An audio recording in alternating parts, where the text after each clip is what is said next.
This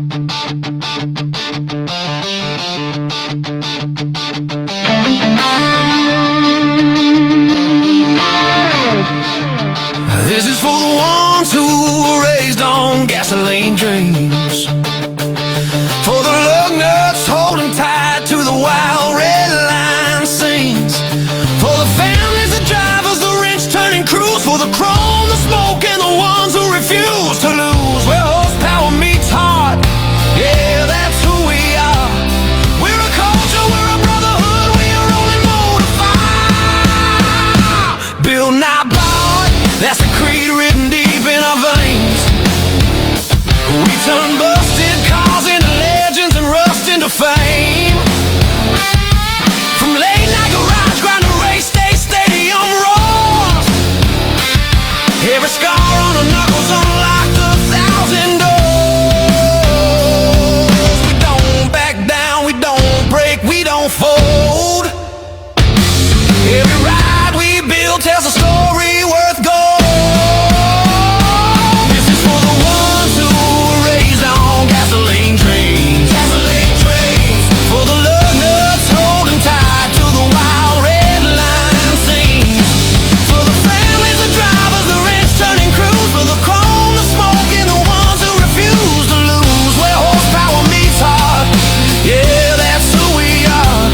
We're a culture, we're a brotherhood, we are rolling motor fire.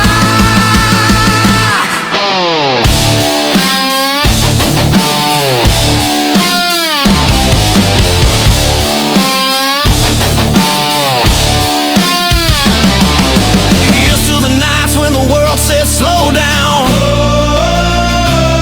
but the engine said no when we stood our ground. To the ones who grew up rich and when the rest took the easy way, we found our path in the piston noise and we'll ride it every day.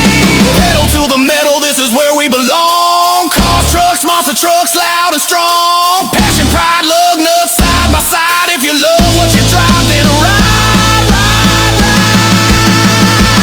This is for the legends that started in dusty garages, for the kids who chase dreams through the scars and collages, for the racers who gave everything without fail, and the fans who stand proud when the engines wail. Where horsepower meets heart, yeah, this ain't a phase.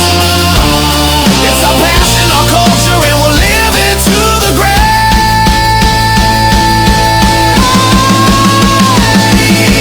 Pedal to the metal, forever in our veins. So look out, we're only getting louder from here. Nothing built strong was ever built out of fear. The road is wide open and the fire won't slow, because this isn't a hobby, this is the only life we know.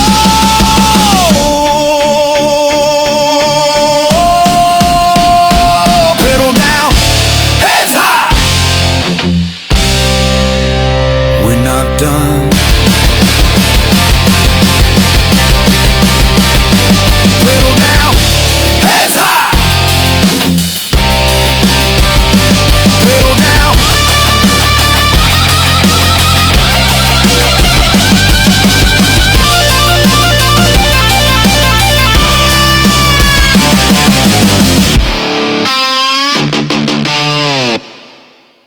Ladies and gentlemen,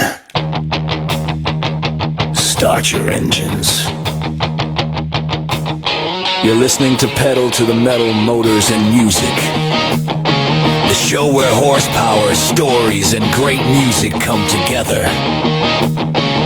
From beautiful collector classics to fire-breathing race cars to the ground-shaking thunder of monster trucks, this is where the world of motors meets the power of music.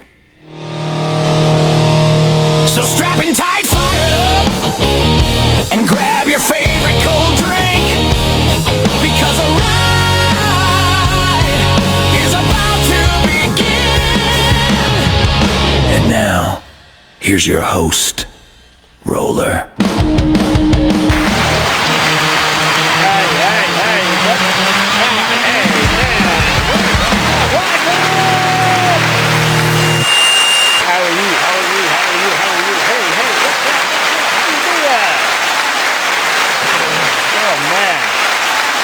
guys are too kind. There's the beer garden rowdies, man. What's up, brothers? How you guys doing? Good to see you tonight, man. Mezzanine, what's up? How you been? Rocking on. In the house. What's happening, baby? Oh, man. Come on now. Let's,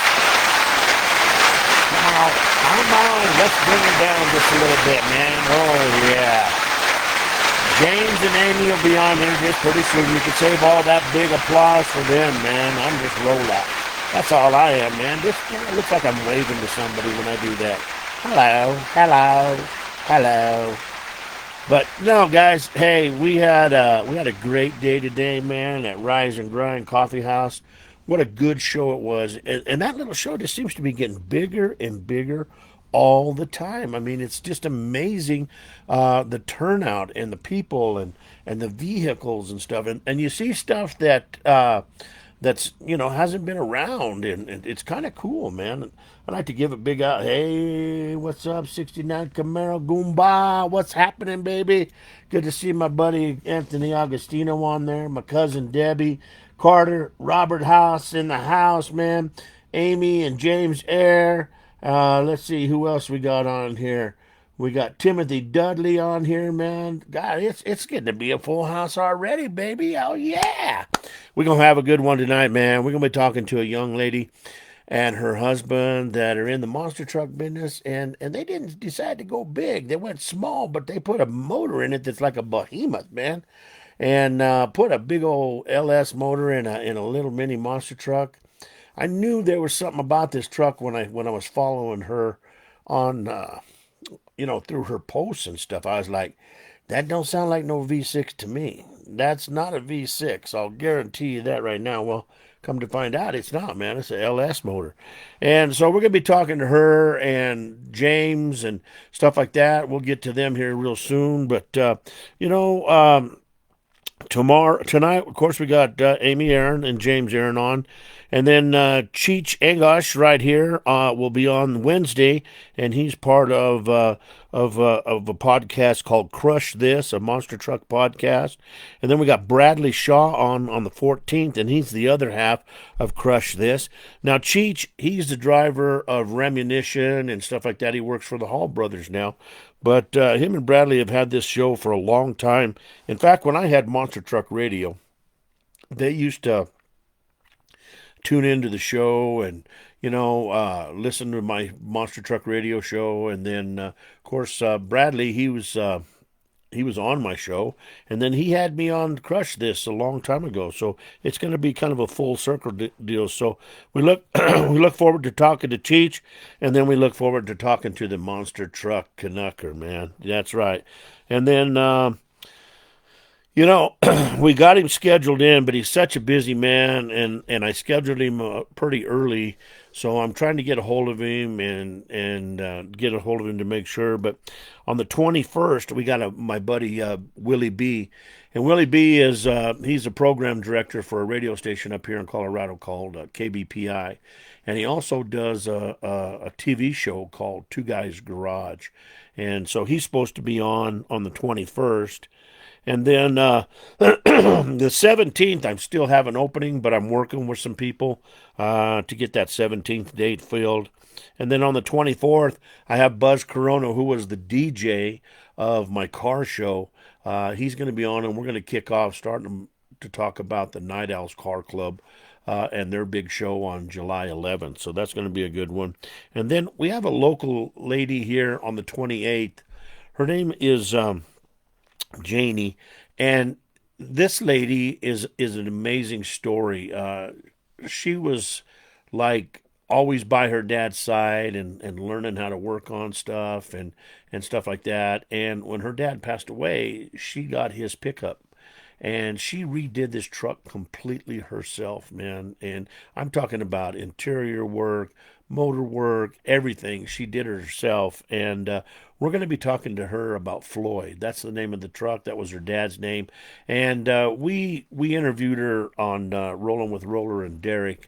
And it was really a good interview. So we're going to bring her on here on Pedal to the Metal Motors and Music. And we're gonna get her on and stuff like that. So June is full almost, man. Just really, really close to being completely full, and then we'll start working on July, and that'll fill up fast. So, I'm good, man. I'm really excited the way that the show's coming together and the interviews that we're getting to bring to you guys is really some top quality stuff. Hello, Bob Post. How are you right there? Yeah, I was online. Yeah, I seen you on there, Bobby. I seen you on there early this morning, man. There at the Rise and Grind Coffee House, man. It was a good show, man. Hello, Ellie. There's my girl right there, guys. This lady right here, she has the bread store down there in Pueblo, and man, that's where we had the car show. And what a sweetheart she is, man. And she's such a trooper. Her sister passed away, and stuff like that. And the day before the show, and then she still hangs out with us. And but you know what, man. She's just a great lady, and after the show was done, she was like, "Hey, why don't we have another one in the fall?" So we're thinking about maybe doing another one back down there in Pueblo in the fall. So hey, I look forward to trying to get that going and make that all happen on there. And Miss Rhonda's on here, man. There's a great bunch of people on here tonight, man. I can't believe everybody that's on here. That's pretty darn cool to have these people on here. But if you're down in the Pueblo area and you want to try something different and you're looking for some good bread, go down to Seppi's Chala Breads, man. They got some great bread down there, and you can't beat the service and the people that work there. They're just such great people, man. And I couldn't think of anybody else that I would want to do a car show with. And then, of course, old Greg over to the Broadway Tavern and Grill. He was such a great guy, man. Everybody, I believe, had a very banner day as far as business wise between Seppi's and the Broadway Tavern and Grill. In fact, I know Greg did because he told me he had to go get more potatoes and stuff like that. So, that was pretty cool. So we have the official logo out now for the Steel City Car Show. If you want to take a look at it, it's online. You can go there and check it out. And I thank for everybody that put their input in there and stuff. And I just kind of gathered everything up, and that would be great, Debbie, to see you. But I put the word out there, and you all gave me the feedback, and it was really cool just to see how many people liked which one and stuff like that. But I look forward to finding some deals on T-shirts and hats, maybe some posters and stuff for the Steel City Car Show logo and everything else going forward and stuff like that. So it's 5:58.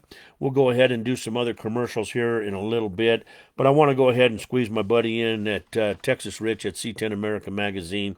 He builds. If you have a car show, or if you have a favorite horse or anything you want to make one of these metal prints for, this man can do you such a great job. And these metal prints come in 11 by 14, 16 by 20, and 20 by 30. Now, they make a metal print and then they make a show board. And the show board only comes in a 20 by 30 size, which is a big one. But this man will do you right. He'll do you awesome. If you have a car that you take to the car shows, I highly suggest you get one of these metal prints, man. They are just gorgeous. They really are. And I look forward to promoting this all the time for Rich because he does such a fantastic job. So if you're interested in getting these, he needs a certain amount of photos. He needs a paragraph on you, on your vehicle, your horse, or whatever you're having made, and you can call him. Well, not call him, but you can text him at TexasRich at C10AmericaMagazine.com, and he'll go over all the stuff that he needs, tell you what he needs, tell you the pricing and everything. So give him a call if you're looking to take that car show to the next step. That display, these things are definitely worth it. That's Texas Rich at C10AmericaMagazine.com, and he'll hook you up and take good care of you. So let's see here. We are 6 o'clock right now, so I told Amy and James that we would call them, and that's what we're going to do. We're going to give them a call right now here. Got to wake the phone up. I had it all woke up, but I woke it up a little too early and it went back to bed. You know what I mean? Let's see here. Come on now. Come on now. There we go. There we go. Here. It's thunking. That's what it's doing. It's thunking.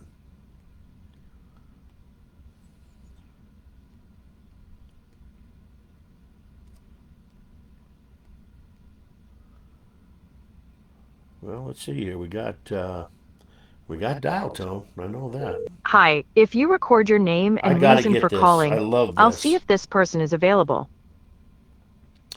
My name's Roller. Hey there, Roller. What's up, girl? How you doing? I'm great. How are you? You know what? We had a busy day today, man. It's been a busy day for Pedal to the Metal. We were at the Rise and Grind Coffee House early this morning, and with their big show, and then down in the studio making some music and doing some stuff, honeydews for Mama Roller, and so this is a good end to a busy day.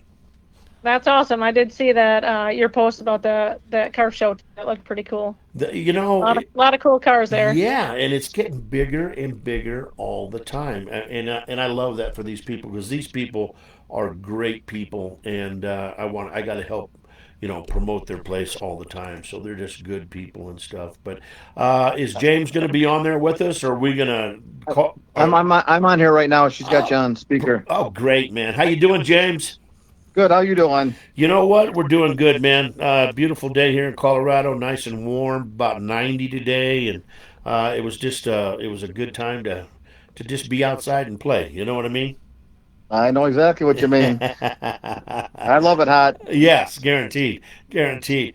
Well, I've been following Amy for a while because anything new, Thank you. I anything. appreciate that. Oh, that's not a problem. Anything new in the monster truck world is always cool. I love the mini monsters because of my friend Todd Weston. I was around when they made their debut and stuff like that. But this one always, for some reason, drew my ear to it because I was like, this is not a V6. This has got some power in it. So it's got an LS motor in it. Is that correct? It's got LS60 in it. Yeah, that we've Oh tuned up a wow, little bit more. that's amazing. That's got to wake that little truck up. So what's the little truck weigh right now? Without okay, just the truck itself without the motor in it. That truck's not super light. It's probably 3,500 to 4,000. Uh huh. But Um, it's actually like the first time we brought it to a parade with a friend of ours, Jeff Cook. I know Jeff He goes, very that, well. that is not a mini monster truck because it's actually is a little bigger by comparison. Uh huh.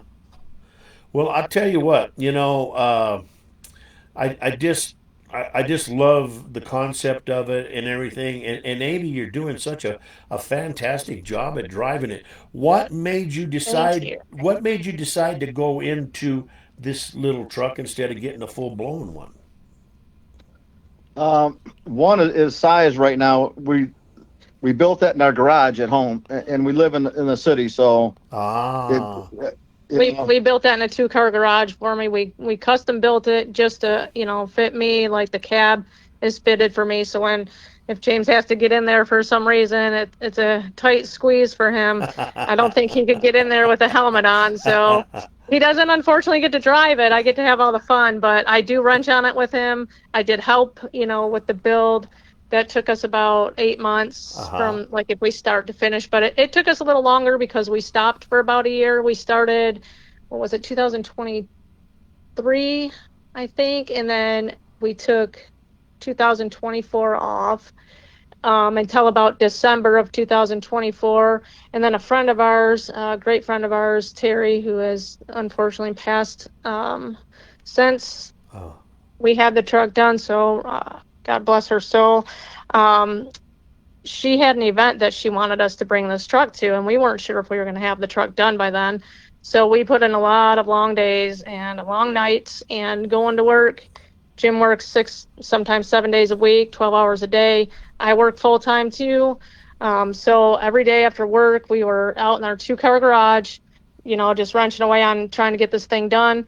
Our neighbors probably hate us right now. we are surrounded by neighbors to the left, to the right, front, and behind us. And behind us, there's an old folks like retirement home or something. I feel terrible for them, but we are respectful, and we try to keep it to a minimum, and during the daylight hours, not anything too early or too late. So we got it done. We busted butt. The first event was a parade in our little one of the little towns here in Michigan called Yale, Michigan. They have what's called a bologna festival. They have a parade. So she wanted me to be in that parade to represent Aflac, which is who she worked for at the time.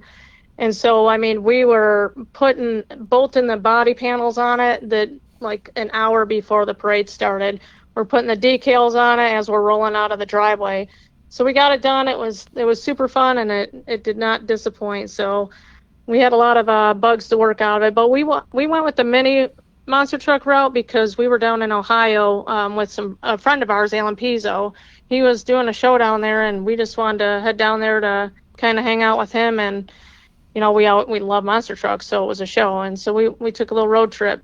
We got down there, and he had 2 of his mini monster trucks there, and they're about the same size as ours. Well, actually, I think mine's a little bit bigger, but he needed a driver for one of the trucks, and he asked James, and James is like, I don't think I'm fitting in that. But he's like, but she would love to do it. And oh my gosh, I was like a kid in a candy store. Oh yeah, I bet. And his son Brandon, he'd been driving, and so he's used to this. He grew up with it and everything. And so I kept asking, like, when do we go? Do we need to get ready right now? And he's just looking at me like, lady, give it a rest. So I got to drive that out through the little parade of people, and that was super cool. Got out to the grandstands and parked. They introduced me. I even got to wear a Predator, crew shirt. Oh, that was super awesome. cool. Yeah, that was awesome. They introduced me as part of the Predator race team, so that was cool. Yes.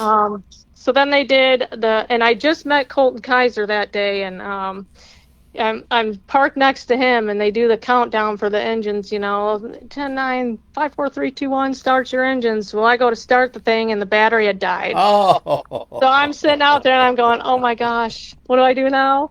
So I yelled over to Colton, I'm like, hey, Colton, like it died. I don't know what to do. And so Alan, obviously he's watching, so he sees, and he comes running out with the battery charger, and I hop out, and he took off, got it going and took off in it. So that was super cool, but I pulled it in the back pit area and looked at James, and I'm like, oh my gosh, we need to build one. This thing was so cool. The bug was in you, wasn't it? Yep, yeah, so that's really, I've loved monster trucks since I was a little girl, but I never ever thought I would have one, much less build one with my best friend, with my husband. So That is too cool. So explain a little bit about your childhood and your passion for these monster trucks and stuff. Who was the main person that took you as a little girl to these shows? you know what? The only one that I can recall when I was little is my older sister Kathy took me, and my younger sister Carrie to Monster Jam show.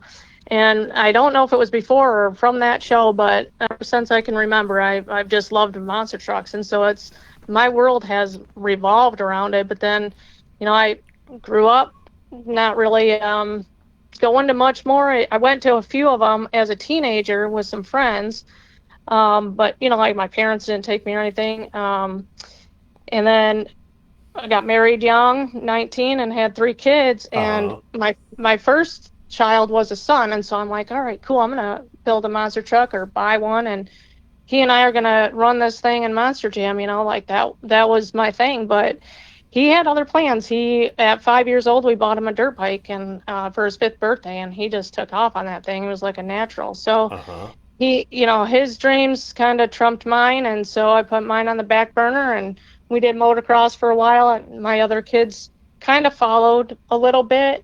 My daughter rode 4-wheelers, and my youngest son, he wanted to do the dirt bike thing, I think because Big Brother did, but he ultimately ended up getting into tractors. And so I love the tractors too. I ended up really liking those things too, but then they grew up and now they have kids and trying to get our grandbabies into it now so that I can, drive with one of them. Right. Now, So how old are the grandbabies? you're gonna really test my memory now. 8. Our oldest one is 8. He's Uh-huh. he's the one that we're getting ready to hopefully this year yet because we've been promising him that we're gonna start building a truck for him. We have all the parts. We just are trying to find the time to do it. Right. He's 8. Our next grandson is 6. Our oldest granddaughter is 6 as well. Then we have Addie, who's 3, and then our youngest one is 9 months old. Now, out of the So we have ones, two uh-huh. more coming by Oh, wow. December. So yeah, Wow. we're gonna have Well, a lot. congratulations. Thank you. Christmases are going to be fun around your house. Oh James, my God. you're going to be a busy man putting together all kinds of toys, helping Santa.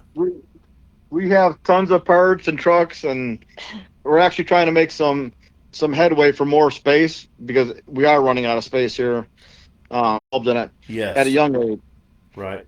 I like what Todd's program was all about. The kids had to be responsible, they had to be professionals, they had to carry good grades.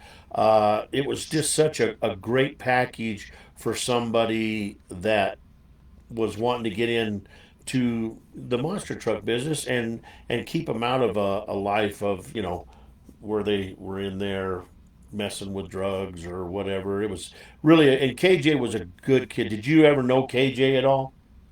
We didn't, but we followed his social medias and stuff and watched him. Yeah, he was really good and Yeah, we never had the luxury of actually meeting him.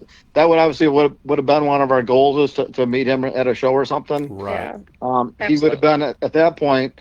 He was just getting ready. The next year, I think he would have been in a full size truck. Was their goal. Yeah, and they had was Black Knight, I think it was ready to Yep. go and stuff like that. But I can remember when KJ and his little brother would first came on the scene. Todd and Nancy would bring him in a stroller for twins, and they were just zonked out, and I see this guy with these two kids, and he's like, yeah, this is KJ. He's going to drive the monster truck, and I'm like, what?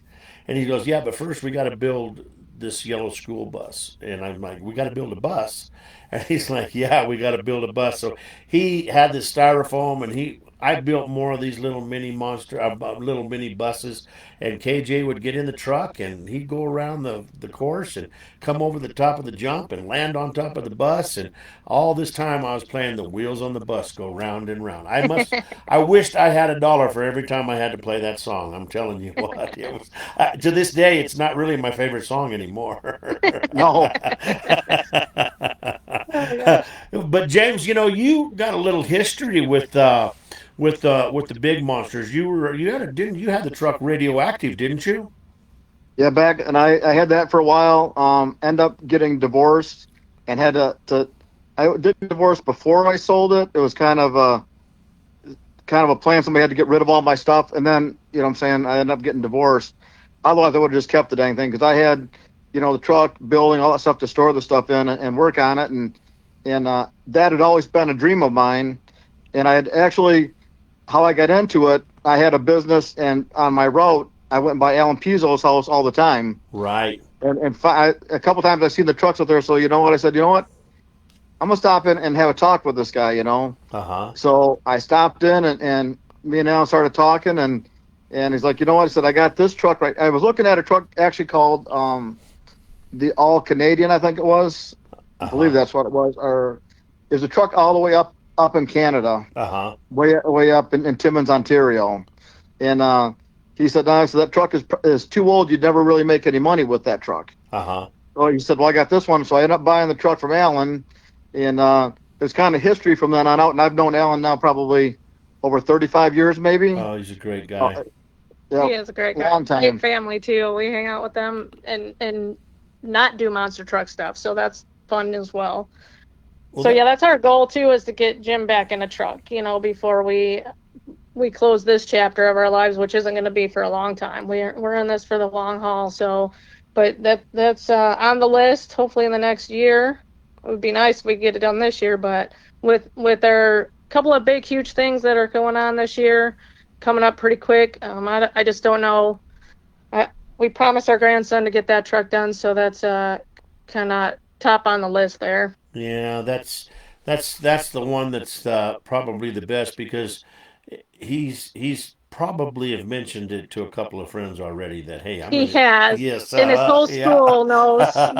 His whole school knows because I took the truck to their school for Oh, show and that's tell. awesome. That is so Yeah, cool. that was super fun. What was the response there? Well, I took it for my granddaughter, actually, Oakley, for her show and tell, because Uh-huh. my grandson, his class didn't do show and tell, but ironically, a lot of the classes came out for recess, and Uh-huh. I was just happened to be parked there. So yeah, it was super cool. They all loved it and had a great time. I brought, little toy monster trucks for the kid. I did like a little gift bag for all the kids in her class, and then I did it for my youngest grandson, Fiver, for his school too. They go to two different schools, so for his school, I did the same thing, took the truck up there, had little gift bags for them, and they took their picture in front of it. And I actually started it for them, and they loved it. It was really cool. Oh, that's and to see her face probably and well both of their faces when you show up and they get to say, this is my grandma and this is what she Yeah, drives. yeah, That's the key right there that makes you just oh it just makes absolutely. the hair on my arms even kind of stand up right there. That's beautiful. I love it. And I Yeah. was thinking a minute ago, you say you got the retirement home behind you. We do a car show every year at a retirement home for these people, and there's some people out there that just absolutely love seeing the old cars and stuff like that. I bet you could probably go over there and talk to the people and maybe get a little small car show and bring Miss Radioactive over the little Miss Radioactive over there and really kind of show it off and then they'd understand what's going on because I'm sure they've heard it, you know. Oh yeah. Oh, Yeah, I'm sure they have too, yeah, because it's not very far. But yeah, that's a great idea. Actually, I might end up doing that because there is a sign with the phone number out there, and we can yeah. probably get a hold of them. So they're not so mad when they hear that thing start up. Exactly. It just kind of gives them that peace of mind, like, oh, that's Amy and James. They're over there working on their little monster truck and stuff. So that's That's a not. great idea. Yeah, it really does. They just and you get to hear the stories. You get to hear the old gentleman like I had one of them cars when I was this age, and man, I Yeah, and loved I it. love that stuff too. Yes, yes, because I made a song here a while back, and it's about classic cars, and every classic car has a story, and it's Hmm. so fun to talk to the people that own these cars and find out what the story is behind. I have a good friend, and his name's Tony Agostino, and he's got a '69 Yankel Camaro, and I absolutely I just he laughs at me because I get in front of it and I bow to it and stuff like that. It's a frame off. It's a beautiful car, and but this was his brother Rocco's car, man, and he did a frame off restoration for Rocco and stuff, and just the story behind it was amazing. So That's I. cool. I thought, hey, every car has definitely got a story behind it. So I decided to make a song about it, and that's what I did. So, but That's awesome. so, what is your schedule like for this year with the truck? Oh gosh, we are so busy, and we're booking more things almost weekly. We have Bigfoot, a big one that's coming up next weekend, Yeah, the Bigfoot open open house. house. Yeah. Yeah, and I get to drive Loomis Radioactive in that. So that is like a dream come true right there. That's huge for me. So we're working on it. We actually just came in about an hour ago to get ready for this podcast. We were out working on it, trying to put some finishing touches on it and things like that. So we have that coming up. And then actually on Wednesday, though, before that, there's a group around here called Tires and Treads, Uh huh. and they do a lot for the community kids too. And there's a school, Lapeer Tech, and that's for I think the development delayed kids. Uh So huh. I'm taking the truck there. This is their second annual car show there, and the kids just loved it. So she asked me to bring Loomis Radioactive there, and I said absolutely. So that's Wednesday. Then we have the Bigfoot open house, and then June 20th and 21st over Father's Day weekend is Imlay City. and that is with Shiny Rust Promotions Uh-huh. with Randy Adam Wolfman. So he's putting that on. That's a 2 day event. That's going to be super fun. He's got a lot. It's a car show, bike show. He's going to have monster trucks there. He's going to have ride trucks. And then he's going to bring in a couple of crush cars for me to go over. Oh, I'm trying that's to find. cool. That's Yeah, that's gonna be really fun. We're trying to find some other monster trucks to show up there. So if anybody's listening, Well, we've and actually got two other minis coming with us, which are good friends of ours. uh-huh. hopefully they're going. Well, hopefully. Yeah, he's Yeah, gonna check they're- the schedule. They're So like 10 and 12. So it's cool to see them at that age getting involved in that stuff. It and those really are is. those are two little girls, and they love me and I love them, and they got two younger brothers too, and the whole family's just really cool.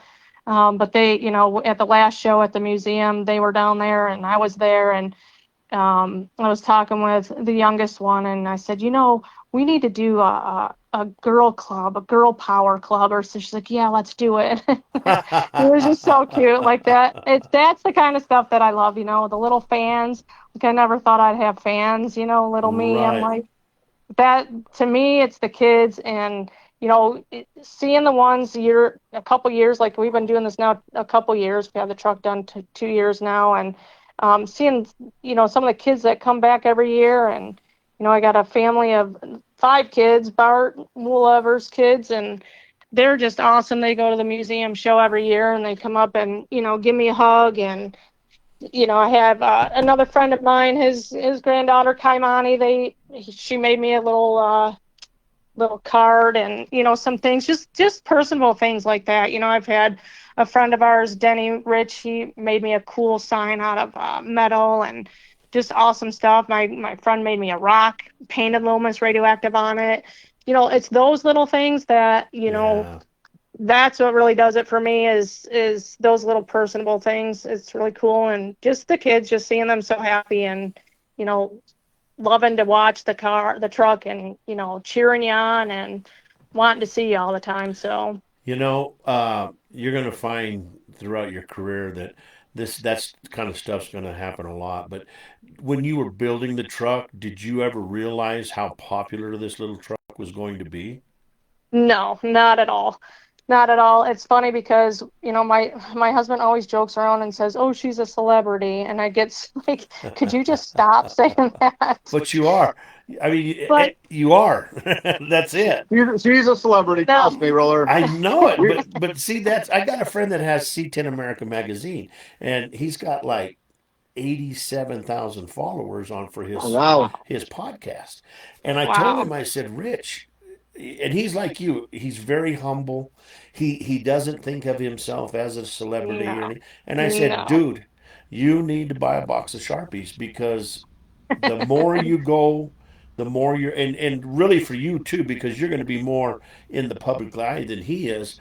But it's I know you don't want it to happen, but it's already happened. yeah. James is right. You are a celebrity, and that's just the way it is. I mean, you're gonna have to deal with it, girlfriend.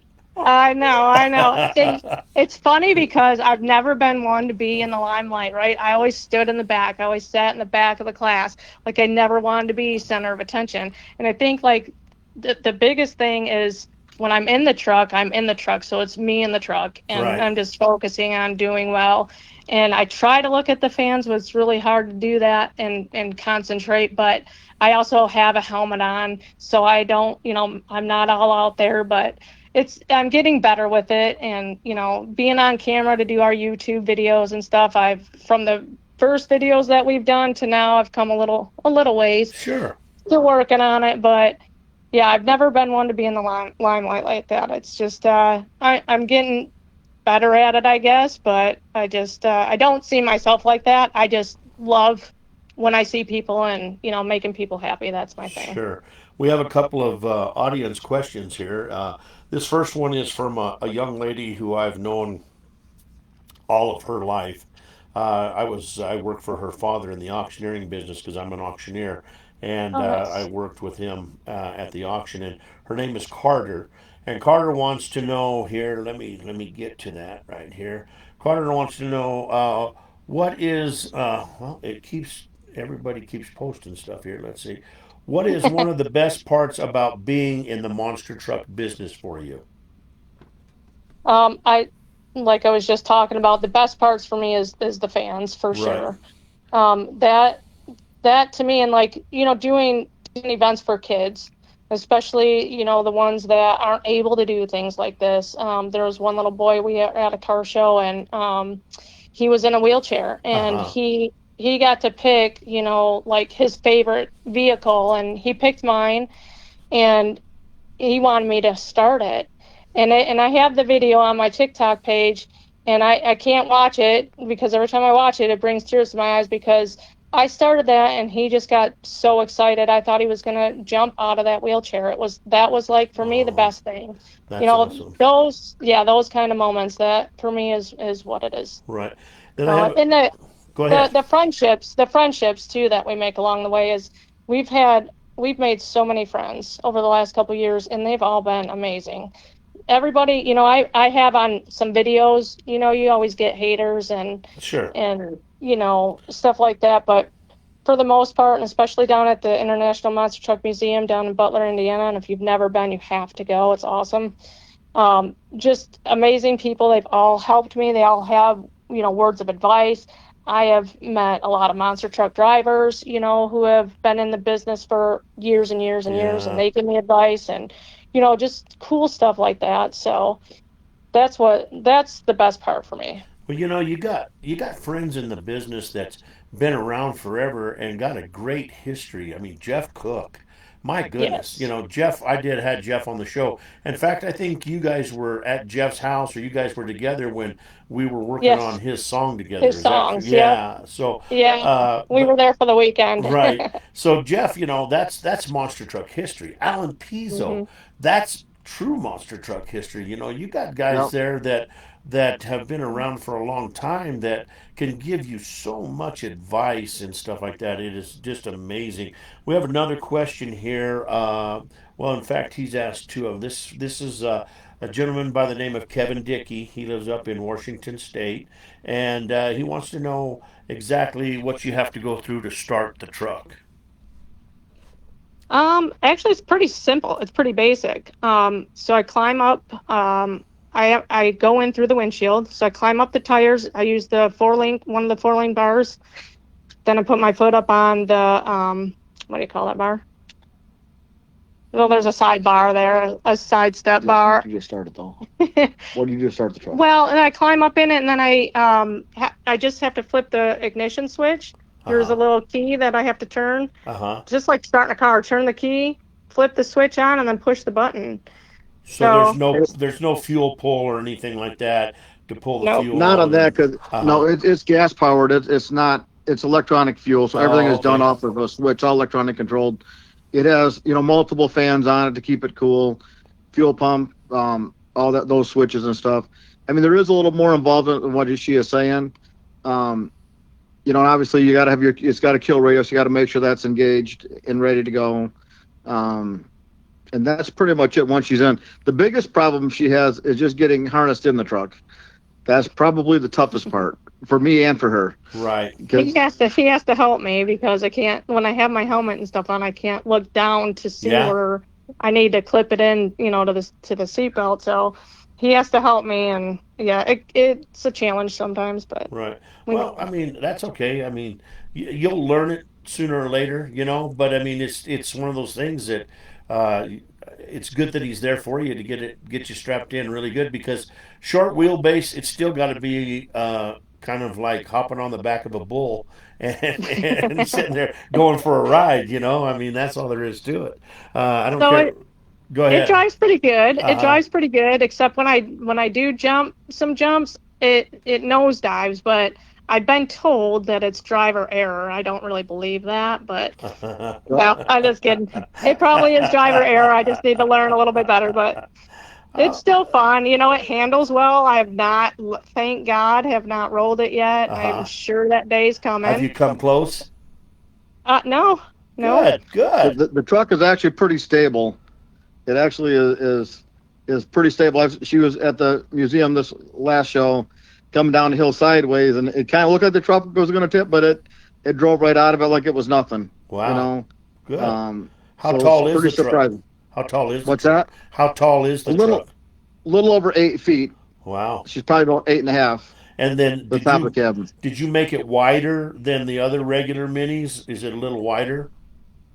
Yeah, that has full size axles on it. That truck. Okay. I'll put it. If you've seen a picture of it driving in our semi trailer, Uh-huh. the tires squeeze in to get it in the truck, and that's a 102-inch trailer. Wow. So the truck is pretty wide. I think the wheels are probably a little over 96 inches. I think because we've looked at buying like a big car trailer for it, but they're too narrow for the truck to fit in with the tires on it. Right. And I don't want to tire down. That's another reason why we went with the minis, because we can open trailer it, and I don't have to tire down like the big trucks do, because Right. that's a lot more work. Kind of like a no prep racing kind of deal, huh? It's just Yep. bring it and go. Exactly. Yep. Yep. So, without getting too personal, another question here asked is from Kevin Dickey. It says, if you don't mind, what's it cost to build a truck like yours? I wish I could tell you exactly because it's still costing money.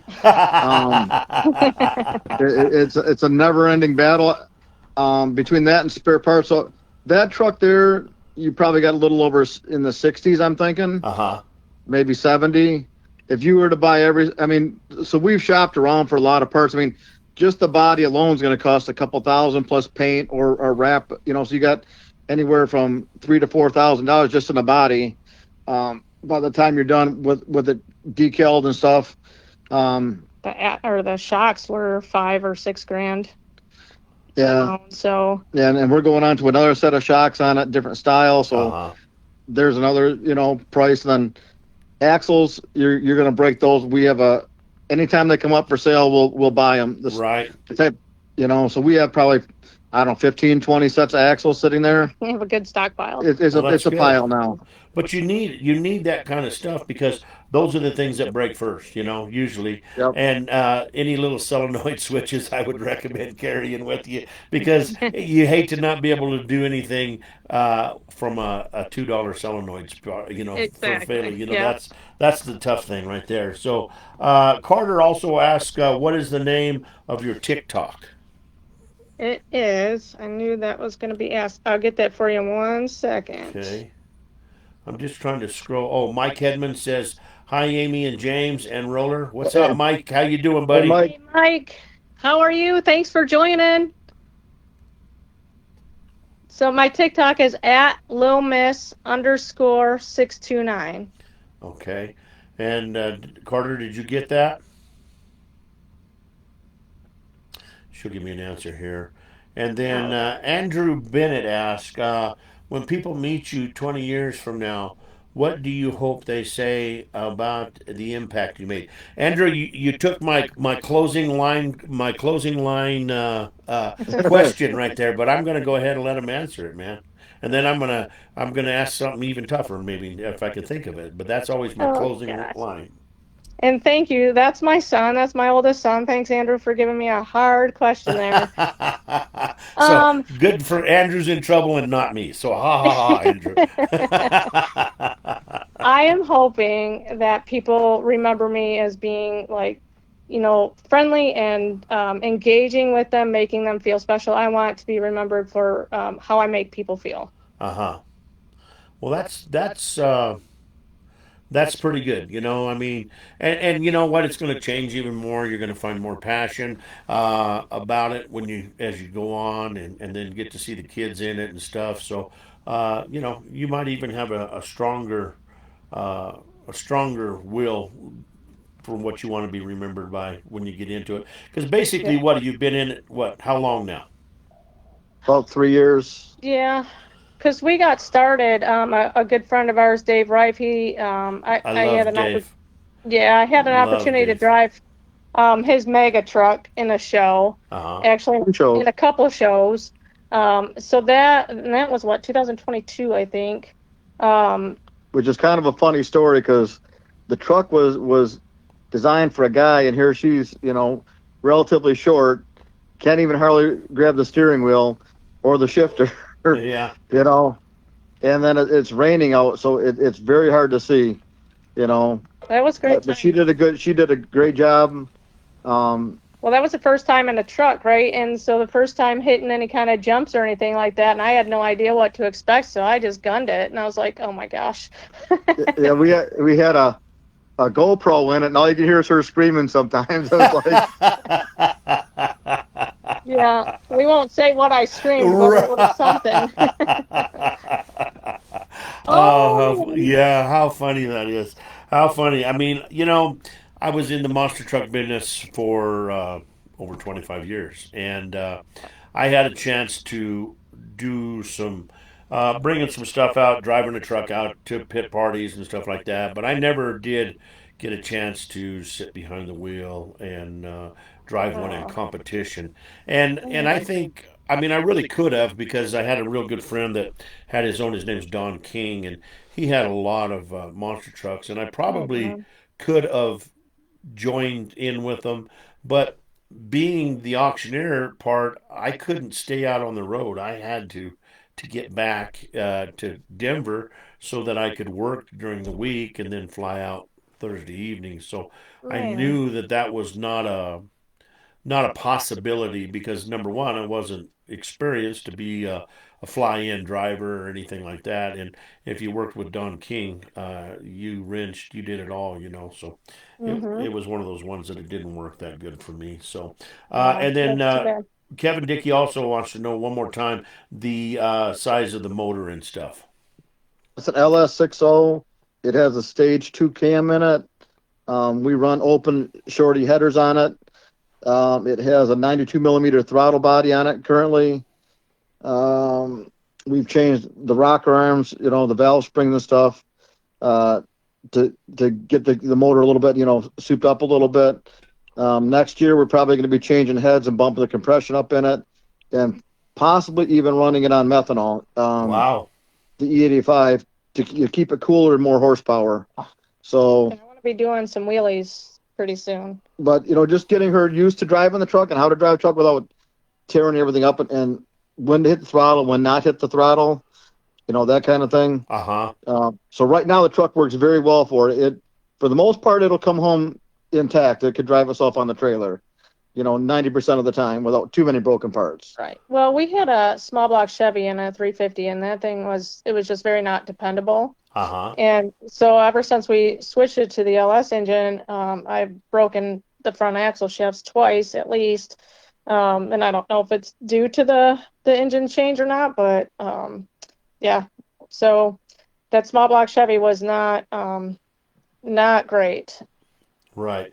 So, Carter, if you look right below your post, somebody by the name of Trent put exactly what her TikTok is. So, Oh, you've thank got it. you. You got it so close, but you it's not Little Miss. It's so you'll see it down there below, Carter. So you I can. wish I could post on there because every time I try to go and join the live, it echoes. So I can't join that to be answering some of those questions. Huh. Well, we'll run through them, and maybe I can we can field them for you and stuff like that.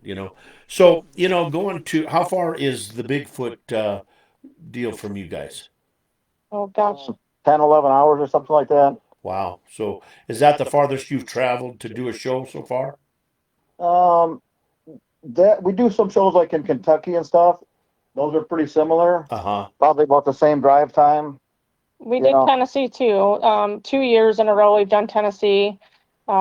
We're doing it south of again. Nashville. Yeah, we're doing it again this year. Uh huh. Uh, so looking forward to that because that is where I race Alan Pizzo's son Cody, and we've had a thing going now for the last 2 years that the first year we raced, he says that he won, so I'll give it to him. But last year I won, so it's this year it's game on. So Look out. yes, for sure. Look, I pulled up the live on James' phone, and Kevin Dickey asked if we have any sponsors. No, we don't, but would love some. yes, guaranteed. Always anything to help out with the bills, especially For sure. stuff is so expensive anymore. It really is. I mean, It is so expensive. I bought some 1157 bulbs for. I have a little uh, 73 C10. And I bought some 1157 bulbs the other day at a parts store because I had somebody pull up next to me and said, "Hey, you got a tail light out." Well, you can only buy them in 2-pack, and Mm, it was almost $20. And I was like, yeah. are you joking? These are 1157s, the most standard bulb in the industry, you know. And but wow, it's just been a long time since I bought anything like that, you know. Well, funny story because I used to work at AutoZone Uh prior huh. to meeting James, and that's actually how I met him. Uh huh. And I'll do a little quick rundown on how we met. So he had come in the store one time, and I got talking to him, and I was bringing him out, and I was really just there to put stock away, so I didn't run the counter very often. So I said, well, you got to bear with me, like this is. I don't do this very often. He asked where I worked. I told him. So fast forward a couple months later, and he comes back in, and he's like, "Oh, are you still, doing that job work? Because I do juvenile probation." Okay. So he's like, "You still doing that job?" I'm looking at him like, "How the heck do you know that?" And kind of creeper. And so I'm like, "Oh yeah, we talked before." So then it hit me.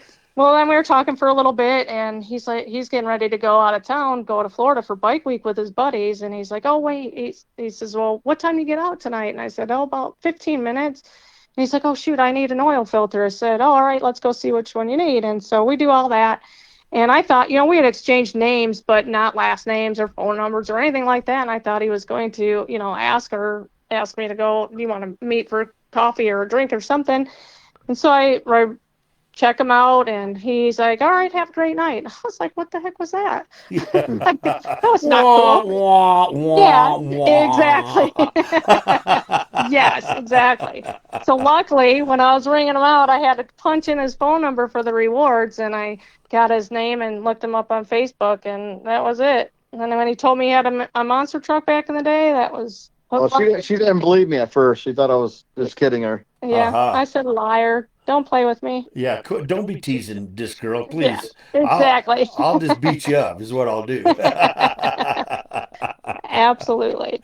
Well, uh, like I said, I had been following you for a while, and I noticed how personable you were and your interviews and stuff like that. Good job on Thank stuff you. like that. I mean, Thank you. that is so important part of driving and being a monster truck driver is to be out there and be able to communicate with your fan base. Yeah, You do such an amazing job. You really do a thank good you. job. Yes, guaranteed. Thank you so much. You as from an announcer standpoint, you would be a pleasure to work with. You know, because you get some of these guys and they do the Ricky Bobby. You know, I don't know what to do with my hands kind of deal when they're talking. You know, and Yeah. you seem to have that down pat. Yeah. Oh, well, I'm working on it. Like I said, I never liked being in the limelight, so I dodge interviews when I can, but I don't let her dodge them. no, She's Well, you he great. can't. doesn't. You I'm just know. kidding. Yeah. You. No, and I love it. And I want everybody to know that I appreciate them and, all their support because we honestly, we couldn't do this without them. And, we got a bunch of merch this year and at our shows, we do sell a lot of that, and I probably give away more than we sell, but just because I'm just like that, that's just how I am. But, to me, the support that everybody gives us by either reaching out, on Facebook or on our videos or just texting me or calling or when they see us at a show, like that to me is just that's everything. That's everything to me. And we appreciate the support so much because we really couldn't do it without everybody. And well, we could, I guess, maybe, but it wouldn't be as much fun. No, it I mean, wouldn't be. we went to like Indie World of Wheels, and people are like, oh, I follow your truck, or I've seen that truck on YouTube and stuff when they come up when we're at a show, or we'll be at Kentucky, Bluegrass World of Wheels, and they'll say the same thing. I mean, it's amazing the amount of people that actually have seen that truck on YouTube nowadays, and out there. So it's pretty crazy. Well, you guys are definitely getting it out on social media. I know that for a fact. I mean, like I said, I've been following, and I mean, every time I turn around, you got some kind of a post or something what you're doing something with the truck and stuff. So, and that's so important anymore with the social Yeah. media that's out there. It's just like the first time I asked you. I don't remember if you remember or not. I do I asked you, remember. and you're like, "Oh, great, we'll think about it." I'm like, "Oh, okay, Well, and that okay, goes back to me going, I'm not sure if I want to do this because I'm, yeah, don't want to be in the limelight. But and right." then Jeff did it, and then you reached out again, and I'm like, all right, I'm getting a little more comfortable with doing this stuff, and I am sorry, I apologize for that. I Oh just, no, I don't. I didn't I take it wasn't wrong.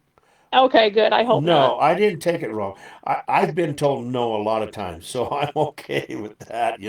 But it's just, Well, I it didn't want to not do it. I was just a little nervous. That's all. right. And we had a podcast last Tuesday with the Shiny Rust Promotions and Cook's Classics, and so that video should be coming out probably hopefully tomorrow. Cool.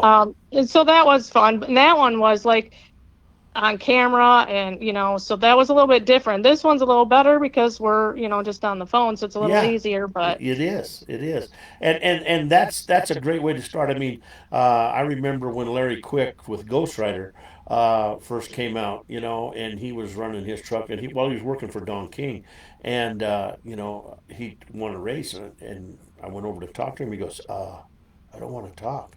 I said, well, dude, you really have to talk. I'm sorry, you got to say something. I mean, we're in the center of the arena and everybody's looking at us right now. Number one, you're not going to get away from me, so I'm going that would to. be me. Yeah, Would exactly. totally be me. So I have a dollar bill that he signed, and I told him, I said, one day you'll be doing interviews like it's nothing, and sure enough, he does a great job. But on the dollar bill it says, "Roller, I still hate you," and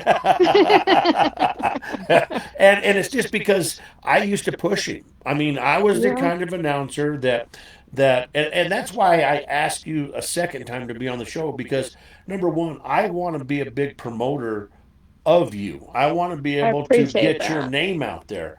We And appreciate that so yeah, much. anytime, and that's what my job is as this podcast goes. I mean, we're based on of course the old Monster Truck Radio, and then we're based on the music show, and we're based on the car show that I did, and stuff like that. So they're all together. But I want to be able to help the drivers and the entertainers and stuff like that. And if my show can get you 20 more fans or even one more fan, I've done my Yeah, job. So absolutely. Yep. that's what it's all about.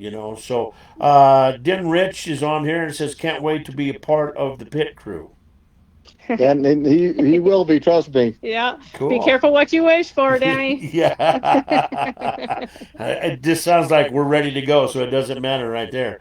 And then, of course, Yes. Mike Hedman gets in here again. He says, can't wait to see you guys next weekend. Going to be a good Can't time. wait to can't wait to see you either, Mike. You know, what is it? What does it mean to you guys to go to such a legendary?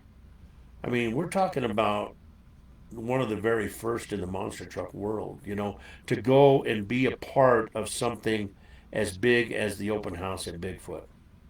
Absolutely amazing. I can't even describe that because like I said a while ago, like my wildest dreams, I never thought I'd have a monster truck, let alone build it ourselves.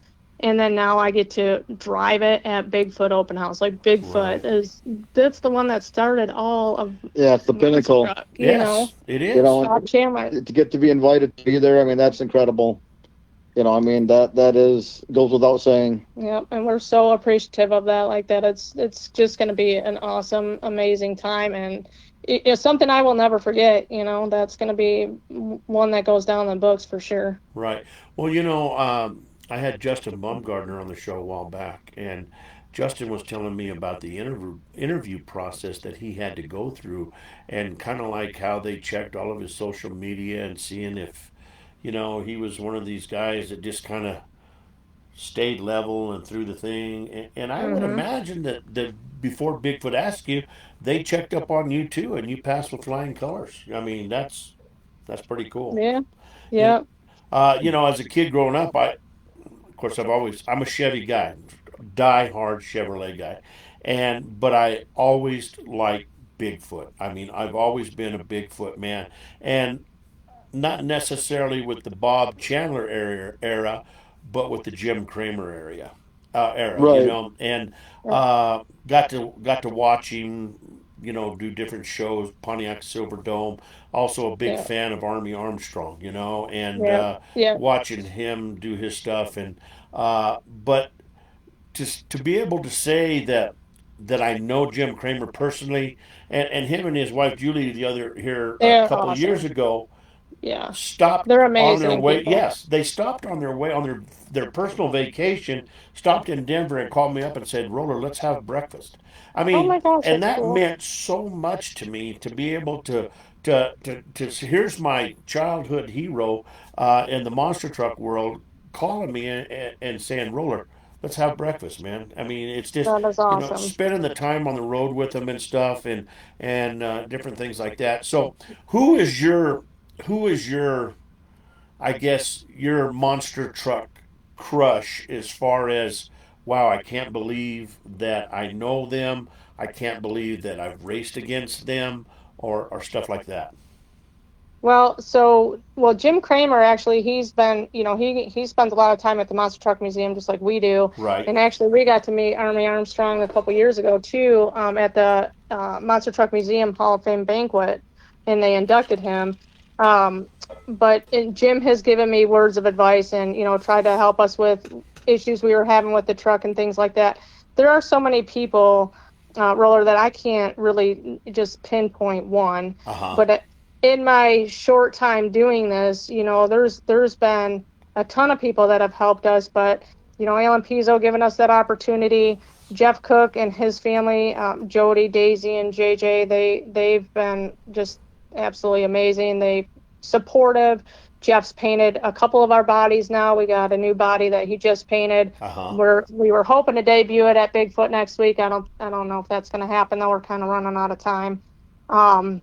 Dave Reif, who gave her the first, chance to drive it at the Yeah, truck. Dave. Mason, his son. I don't know if you know Mason at all. I know the whole Rife Um, family. My boys were wrestlers, just like Dave's family was, and Dave spent. In fact, Dave bought the wrestling mats that I had here in my house, and Oh, he cool. and he took them. But yeah, there's a history with Dave Rife that goes back to the beginning of the Black Widow, the beginning of my career. I've known Dave that long. I've watched Wow. Mason when he was just a little baby. All of them grow up. I've watched every single one of them grow up. So yeah, I know the Rifes very well. That's awesome. We had for our wedding, Paul Arft with Showtime. He officiated our wedding. Oh wow. And yeah, we got to ride up in the back of Showtime. And then I got down and walked up the aisle with my two boys, Andrew and Matt. And then Jim rode around the front, and Showtime was our backdrop. And so then Paul officiated the wedding, and then I actually got to drive it on my son's. We had it at my son's house, the wedding at my son's house, and I got to drive the truck around his little motocross track, and that was the best day ever. So that was super cool. Wow. Well, it sounds like you guys are definitely in this for the long haul for sure. Yeah, absolutely. yeah, we're investing a lot of time, money, trying to get everybody involved in it with us.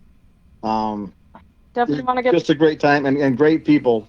The people Right. that are involved in the modest truck business are a great bunch of people. But Right. again, if you guys have not been to the Monster Truck Museum, anybody that's listening or anybody that watches this later, you absolutely have to go. They are run on donations only and volunteers and things like that. So we're always looking for, donations and volunteers. Yeah. But it's a great time. They do a spring show and a fall show, and then they do other things throughout the year as well. So, um, yeah, just check it out. It's a great time. I had called my buddy Don King because Don is like my monster truck father. I mean, he's the one that I did the most shows with, hands down. I absolutely love him as a person, and just taught me so much about the monster truck business and different things like that. But I called him up, and it was after Jeff Cook was on, and I said, "Hey, why don't me and you, why don't we go to the Monster Truck Hall of Fame this year and go check it out?" And He's like, why? Do you know something? I said, no, I don't know anything, man. I said, I don't know a darn thing. I said, I just hadn't seen you in a long time, and I'd like to go spend the weekend with you and go check out some great. And it'd be so great to see some old friends in the business and stuff. And so we're really thinking about it. I don't know if it's going to happen or not. But That'd be awesome. it would be fun to be able to go. In fact, I even asked Jeff. I said, Jeff, in the Monster Truck Hall of Fame, do you have a broom closet? And he said, yeah. And I said, on the back of the broom closet door, is there anything on the back of that door? And he goes, no. I said, would you save it for me in case I ever get inducted to the Hall of Fame? I said, I want to be on the back of the door. And then that way I can say I'm in the Hall of Fame. So, no, It's funny. there's so many good people that are in that. I don't know all the process. Jeff was trying to explain to me the process of it. And it's really a cool process, of how they vote and different things like that. And, Yeah. uh, there's some people I think that have been overlooked, but that's my own personal opinion. I mean, Yeah, there's everybody has their own opinions, yeah. and I just, I, who knows? Who knows what the future brings? Maybe they'll get in, maybe they won't. I don't know, but it's just, Who- go ahead. So who do you think got that should be in there? Uh, Who is someone that but you be your number one person to be in there? oh, I've got so many people that's really that I can think of right offhand. I would probably say, let's see here. Who would I, if I had to pick? If they said, "Okay, Roller, your pick is going to be one," um, I would. Boy, who would I? I've got about God, three or four, but uh, who would I think? Can you give me just a minute just to think about that Yep. for a minute, and I'll think about and I'll answer that question with all honesty and heartfelt because I think there's some great people. I think probably one of the ones is I think Larry Schwem should be in because he did a fantastic job in Bigfoot. I think he Yep. did a great job. And but I'll think of my number one pick here in a minute, and I'll answer that for you though, for all sure. right. But while we're here, why don't we take a quick break and let's play your song and let Oh, Awesome. everybody awesome. I can't wait. That's been waiting for that. right on. So Go we're gonna grab go some ahead and tissue. we're gonna play Amy's song, and this is called "Little Miss Radioactive." We'll be right back here on Pedal the Metal Motors and Music.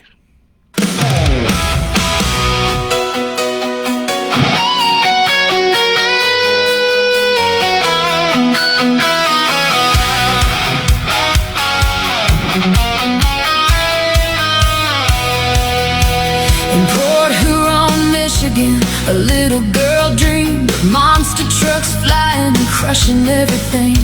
She'd sit in the stands with stars in her eyes, watching those giants thunder beneath the night skies. Life rolled on and the years moved fast.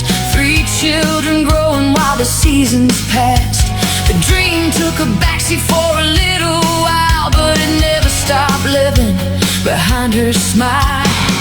She'd take her kids to monster truck shows, watching those engines roar and those big tires roll. Though their passions turned toward dirt bikes and speed, the monster truck dream never stopped calling to her. She's Little Miss Radioactive, built from heart and determination. Proof that dreams don't have an expiration. If you believe and refuse to quit, Little Miss Radioactive, from a 2-car garage to a center stage, writing her own story page by page, still crushing it.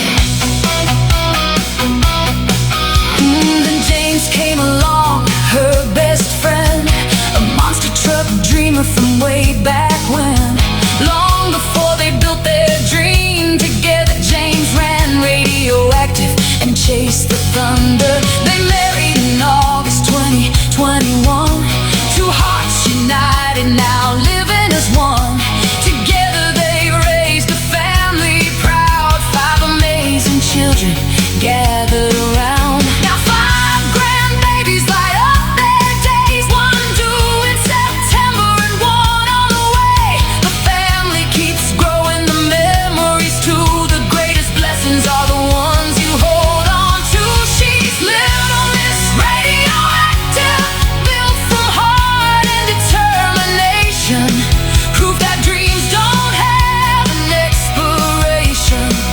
If you believe and refuse to quit, Little Miss Radioactive. From a two-car garage to center stage, writing her own story page by page. Still crushing it.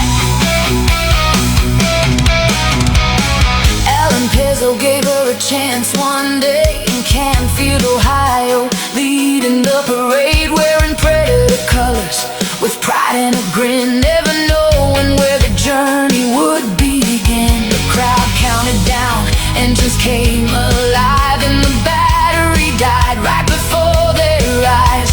She laughed through the moment, but deep inside knew we've got to build one, and the dream broke through. Piece by piece and bolt by bolt, every challenge fueled another hope. No giant budget, no fancy shop, just hard work and refusing to stop. The Pezzo family helped show the way, along with friends they've met along the way. Jeff Wildman Cook helped make the vision real, paint two truck bodies and a helmet with skill. From the pits to the feds in every town, they lifted that dream when times got tough and down. Every handshake, every photo, every cheer makes every mile worth another year. The friendships made through monster trucks have become family they dearly love. She's Little Miss Radioactive, built from hard work and dedication. Ordinary people doing extraordinary things. That's the message she brings. Little Miss Radioactive, Detroit Autorama and trophies won. Still remembering where it all begun. A little girl with a dream to chase. Little Miss Radioactive, the fans became family through the years. The friendships mean more than plaques and cheers, and that's what matters most. Never let someone tell you your dream's too big. Work hard, stay humble, and keep crushing it. Believe in yourself and see it through, because dreams really do come true. From Port Huron, Michigan, Amy and James built more than a truck. They built a dream.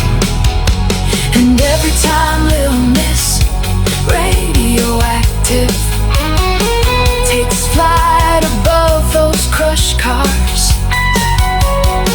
that little girl in the grandstands is still smiling inside.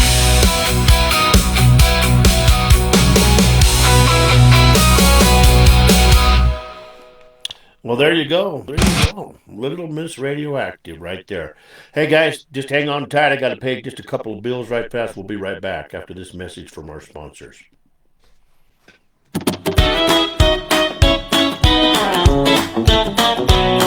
Hey, lug nuts, need a pick-me-up to start your day. There's a place in Parker that'll get you going. Rise and Grind Coffee has bold espresso, strong coffee, smooth lattes, plus chai teas and cold. Smoothies, regular or decaf, whatever you're in the mood for. Hungry, grab a hot breakfast burrito or a fresh muffin, quick, simple, and ready to roll. Got something coming up, any event or party you're planning, they've got a portable coffee cart that brings the coffee right to you. Fresh drinks served on site. Local spot, good coffee, good people. Rise and Grind Coffee, fueling your day, one cup at a time.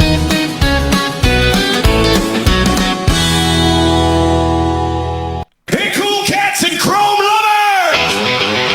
Get ready for horsepower, hot rods, and summer fun at the Night Owl Hot Rods Fiesta Fun Run! Cruise on out Saturday, July 11th, 2026, from 3 in the afternoon until 8 at night at Sheridan Community Park, 3325 West Oxford Avenue in Sheridan, Colorado. Check out classic rides, custom builds, amazing food trucks, and that sweet sound of engines rolling through a summer evening. Music all night long from Southern Colorado's legendary DJ Buzz Corona. And don't miss the live auction featuring automotive memorabilia, collectibles, and surprises every car lover's gonna want. Bring your friends, bring the family, and enjoy one incredible night of cars, music, food, and fun. Stay in the loop. Follow Night Owl Hot Rods on Facebook. The Night Owl Hot Rods Fiesta Fun Run, where the classics roll and the good times never stall.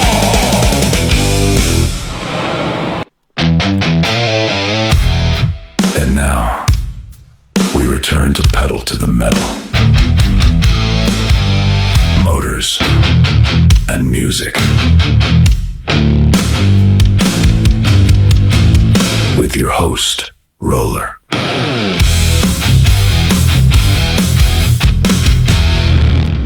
Hey guys, we're back. We're back. Thank you for taking this moment with us for a second while we paid some bills. That's most important, to keep the lights on in the building here.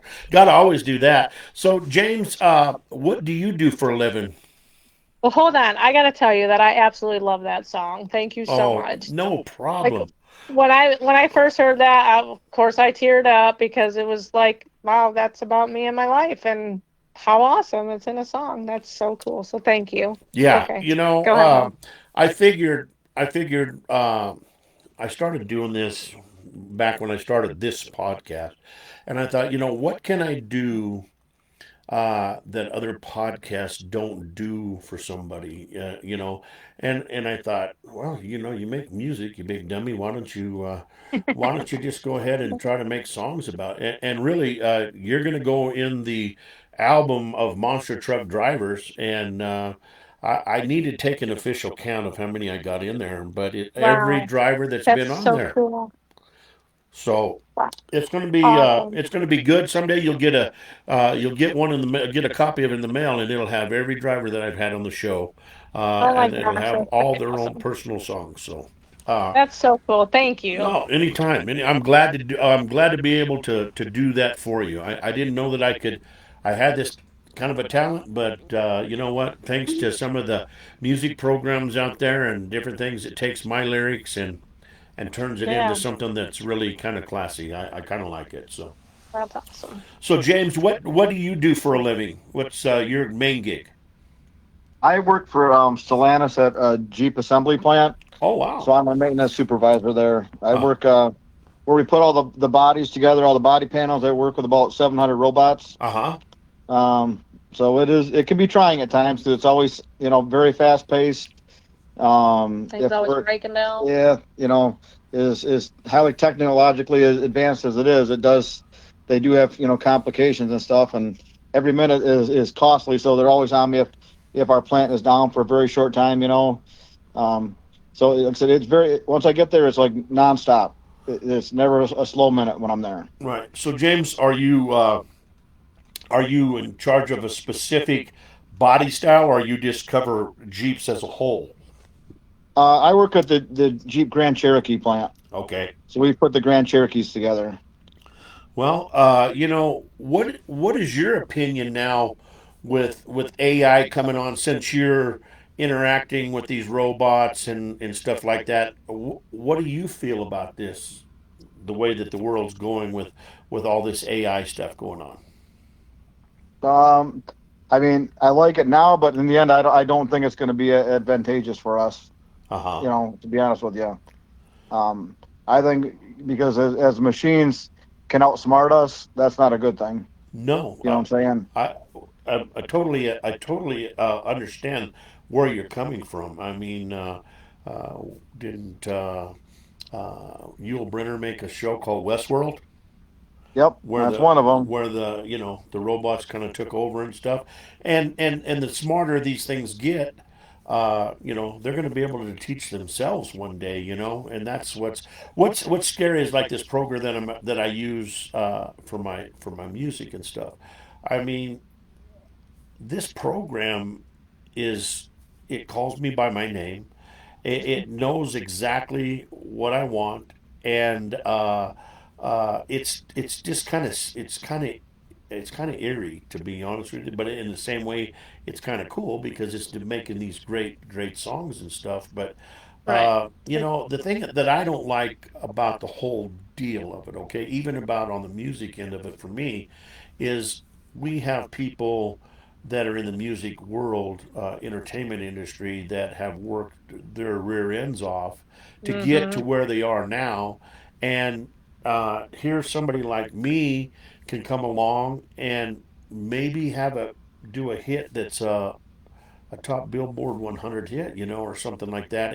And I don't have. I mean, I literally I have three guitars here in my studio, and most of them were for the autographs when I was doing the big autograph deal. I collect a lot of memorabilia, and they all play, but I haven't found the on-off switch to make them play yet. I don't know.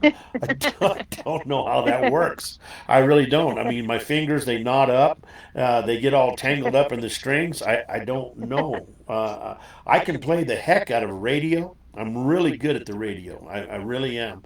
But that's about, and if you need somebody to clear an arena out, just have me sing at the end of your event, and I'll guarantee you people will Same. run. The dogs would Same. howl. Yeah, So I don't know. I mean, it's just it's scary. It really is about. It is a little scary because when I use the chat GBT to do some of my decals and stuff, you're right. It'll say, okay, Amy, well, let's do this for LMR, for Yeah, Lumens Radioactive. And it's like, oh my gosh. yeah, And they it remembers things that you've asked in the past too. And, yes. oh, since you asked about this would be good for that, or and yeah, it's a little bit not sure if I like it. My studio's in our storeroom, basically where it's at. It's where I got one side of the room is my collector toys and all that stuff. The other side is Christmas ornaments. It's different. There's cases of water. There's shelving with all kinds of old toys that are still in boxes and stuff like that. So it's a Nice. storage room. And my wife opened the door the other day and she goes, "Who are you yelling at?" And I said, "What do you mean?" She said, "You're just yelling and screaming at somebody." I was yelling at the stupid AI. I was yelling like it was somebody that I was really going to have this. Me getting mad at it was going to, and all the things said is, "Roller, I understand that you're upset right now. Why don't we take a break and let you cool down, and we'll resume this whenever you're ready." Oh my gosh. Yeah, I mean, I was just like, "Oh wow, this thing is now picking up emotion." Yeah, That's what's that's scary. crazy. That's what's scary. That is And, crazy. and then it's taking jobs away from people. Yep. That's the thing that I don't like. A perfect example, like at James's plant. Before, people used to do those jobs. Right. and and now it's all robots, and it's happening in the auctioneer industry right now. They have computers, and computers are saying, "Okay, you're out. The next bid is $7,000. If you want to bid seven, push your button," and then you push Wow. it, and then it goes, "Okay, your next bid is $7,250. Push your button if you want to Oh bid my seven." gosh. So it's taking the job away from the auctioneer. It's taking the job away from the person that builds the cars. It's taking the job away from the person that rode the little floor sweeper at Walmart. It's done. Hmm. It's done it all. The cab drivers. It's just like we're following, we're following, we're following those movies so close. It's eerie Hmm. about what's Yeah. happening. Well, So it really well, is scary. the strange part is how do movies predict the future when they have no idea what's going to happen? This is true. I mean, look at, I don't follow The Simpsons, but they say that The Simpsons Hmm. have really come up with some stuff that, pretty eerie, Hmm. So I don't know. Yeah. I don't know, but it is kind of crazy that it happens that way. But, uh, you know, I don't think I'll be around, but I worry about my granddaughter. I Oh guarantee Yeah. you yeah. that. I worry about Absolutely. about my future, and then you got to worry about the grandkids. Of course, Yeah, you guys are still young. You know, it'll still affect you too. You know. Yeah. we worry about our kids and grandbabies for sure. Yeah, guaranteed. So, hobbies. What is hobbies besides working monster trucks and stuff? I mean, those are all been put to the side probably now. Is there anything There else? is no other hobbies besides that at this point. Yes. Monster trucks and grandbabies There and you go. kids. How Like cool is that's that? it. Yeah. Yeah. Well, you know, that's all right. There's nothing wrong with that. You know, I think you're taking the time to make time for the grandbabies and stuff like that, and I'll try to. you're bringing them in to your realm of the monster trucks. You know, and how cool would it be to have grandma and grandpa that have monster trucks? Man, I think I know. I that's wish my grandma yeah, had a me monster truck. too, My gosh. guaranteed. Yeah. Yeah, that is really cool. That's what I'm hoping that they, the two grandsons, they really love the monster trucks. But my youngest grandson, Fiver, he's into everything. Like he's like his dad too. That is good at everything. But he's very involved in sports. Plays baseball right now, and I'm thinking he's getting ready to do the BMXing. He does hockey. He does motocross. So they got him super busy, and our oldest grandson, he just got done playing soccer, so that was super cool. So we really want to bring them into it. I don't know, Fiver's only 6 right now, and I call him Fiver because he's the fifth. Uh He's huh. Andrew Bennett the fifth. Oh, So cool. we just call him Fiver because it's easier. But Sure. Yeah, which is kind of funny. When I came up with that name, I thought, you guys are naming him after a website. Fiver. I'm like, is the next one going to be Google or Yahoo or what's? I'm like, I thought it was kind of strange when we first met, but it's okay. Well, he just turned 6, and he goes, "You guys are not gonna call me Sixer." Six. So yeah, so that was pretty funny. But so yeah, I'm hoping that we'll get them in there. I did ask Five the other day. I said, "You want us to build you a monster truck?" He said, "Yes, please." So I mean, Wow. once we get this one done for Matthew, and he outgrows it, or wants to move on to a full size, or figures out he doesn't want to do it at all. Hopefully not. That's not the case. But then we can pass it down to Fiver, and hopefully go from there. I don't. My granddaughter Oakley doesn't want really much to do with it. She don't like loud noises, but so we gotta find something to do with her that's special. And her younger sister Addie, she's probably gonna be into this kind of stuff. She's that's the 3-year-old. You don't want to mess with her. She's She knows But everything. she's the sweetest, but man, she will mess you up. So yeah, It's all about she knows it all, right? yeah, she's that. If she's mad at you, you know it. Oh So wow, that's funny. it's too funny. Yeah. Yeah, that is funny, guaranteed. You know what? Where would you think your most favorite place to race? If you could race anywhere and race against anybody, okay? And I'm saying you could still be a Little Miss Radioactive. They could give you, some kind of a light start or whatever. Let you start faster. Who would that person be, and where would that be? Oh, so well, the first place was Canfield, Ohio, but That Canfield's going to probably be one of the best because it's one of the biggest tracks, Uh huh. one of the biggest venues probably, and where she probably got her start to actually get to be in with the crowd there. You know what I'm saying? Uh huh. but moving forward, gosh, I don't know. I really really love driving at the Monster Truck Museum.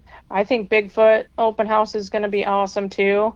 So I'll let you know next week after we get back from that. Oh yeah. But Guarantee.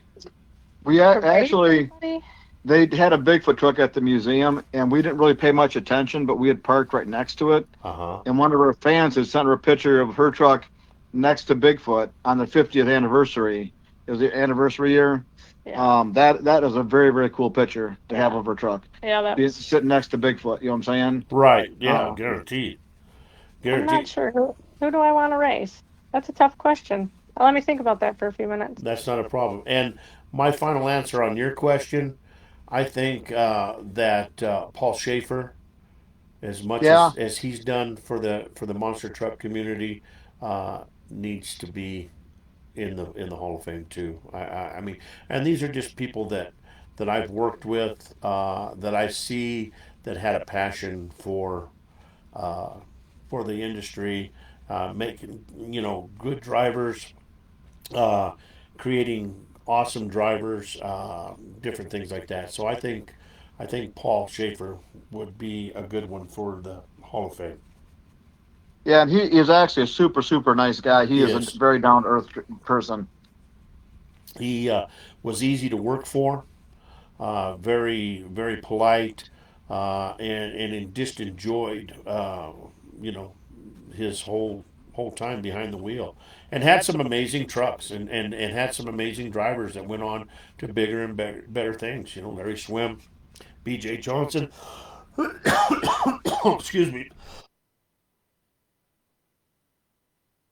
But he's really done a lot for the monster truck industry, and I think he would be a good one to have in there. Yeah, that is true. He is from where he started, to where he ended up at and stuff. Yeah, yeah, I would agree. But let's see here. What else? We've covered a lot of things in a short amount of time, and we've already surpassed an hour by 21 minutes. It goes Wow. fast. It It goes. does go fast. It really does. The thing is it's easy to talk about things that you have a passion for, and to talk to For sure. somebody else that has a passion for the same thing.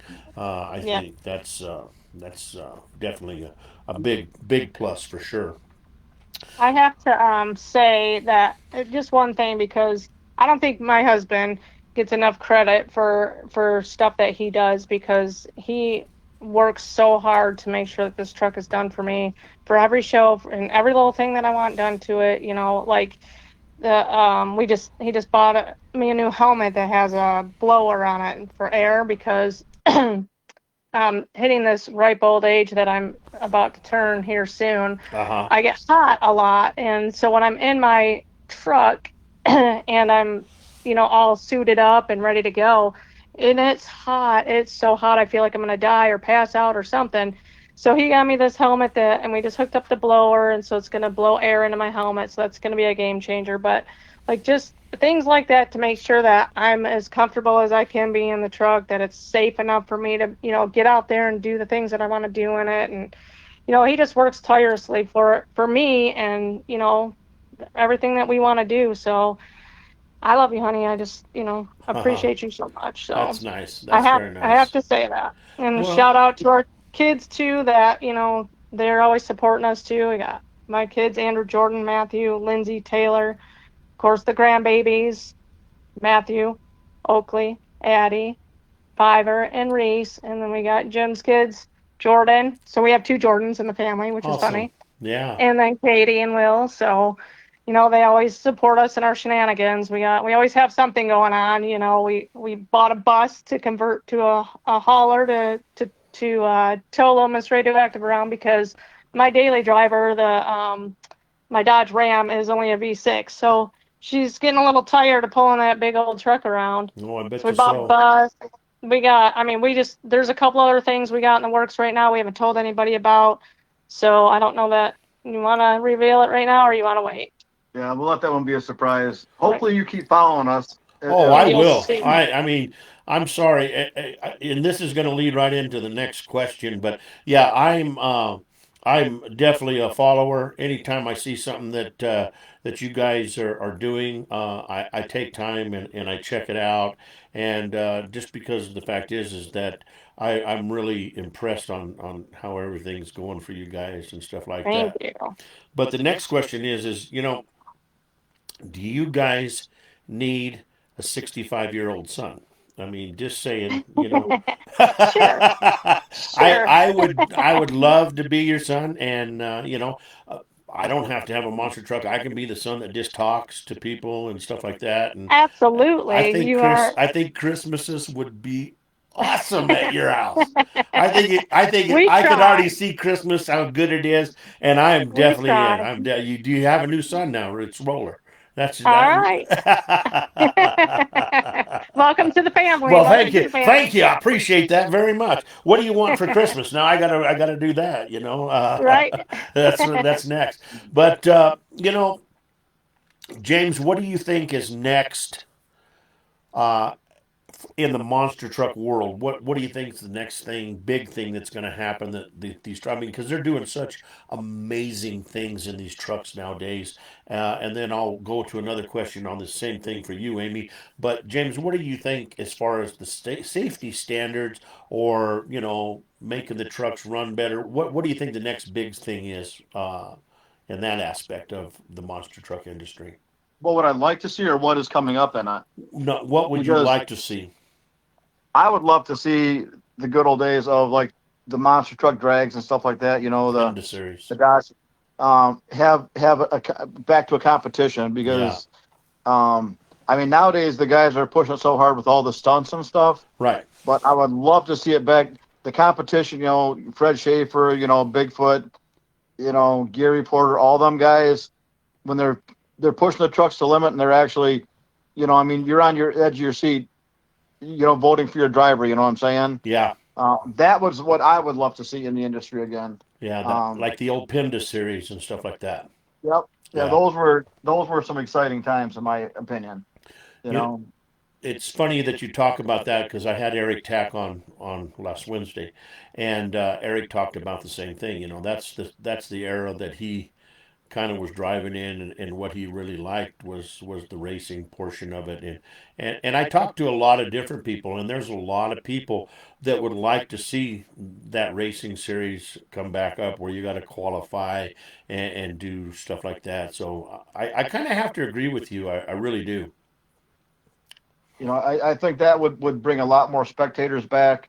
When you go to like the Jamboree and stuff, they don't have the viewership that they used to have, in my opinion. You know what I'm saying? Right. The grandstands are not packed like they used to be. Nope. And that, I think, that level of competition, and they need to get the sponsorships back for the drivers. I mean, Dodge obviously does sponsor. They do a lot with sponsoring, but Ford and Chevrolet and all them guys, they need to step it up to get more of their own customers, and to help their brand. I think that would help to get people involved in the industry. Oh, I do. I really do. And I've never seen a sport. And I used to laugh, because we'd be doing pit parties and stuff like that, and you'd see a family show up, and there's mom, and mom's kind of dressed because she was told that they were going to go out to dinner, but then they got to go do a monster truck show, and mom didn't really know how to dress for the monster truck show. And she was walking around beforehand, all prim and proper, and in a nice outfit and stuff like that. And then at the end of the show, there was mud on her, and she was screaming and go, "This is the best thing I've ever had in my life! I can't believe I took this long." And, it's a great feeling to have those kind of people, and see that kind of reaction out of people. I really is. Yeah.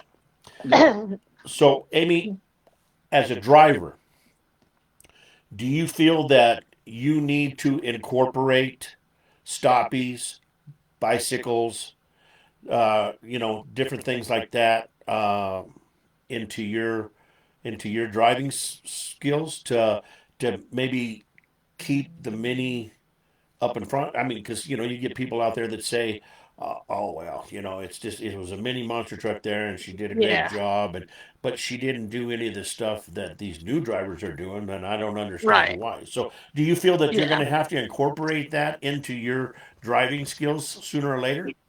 Definitely at some point. I would love to learn how to do all of that right now.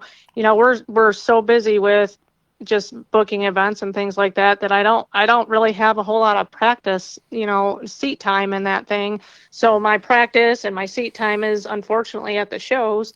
So, but yeah, I do plan on, I would love, like I mentioned earlier, I'd love to do wheelies.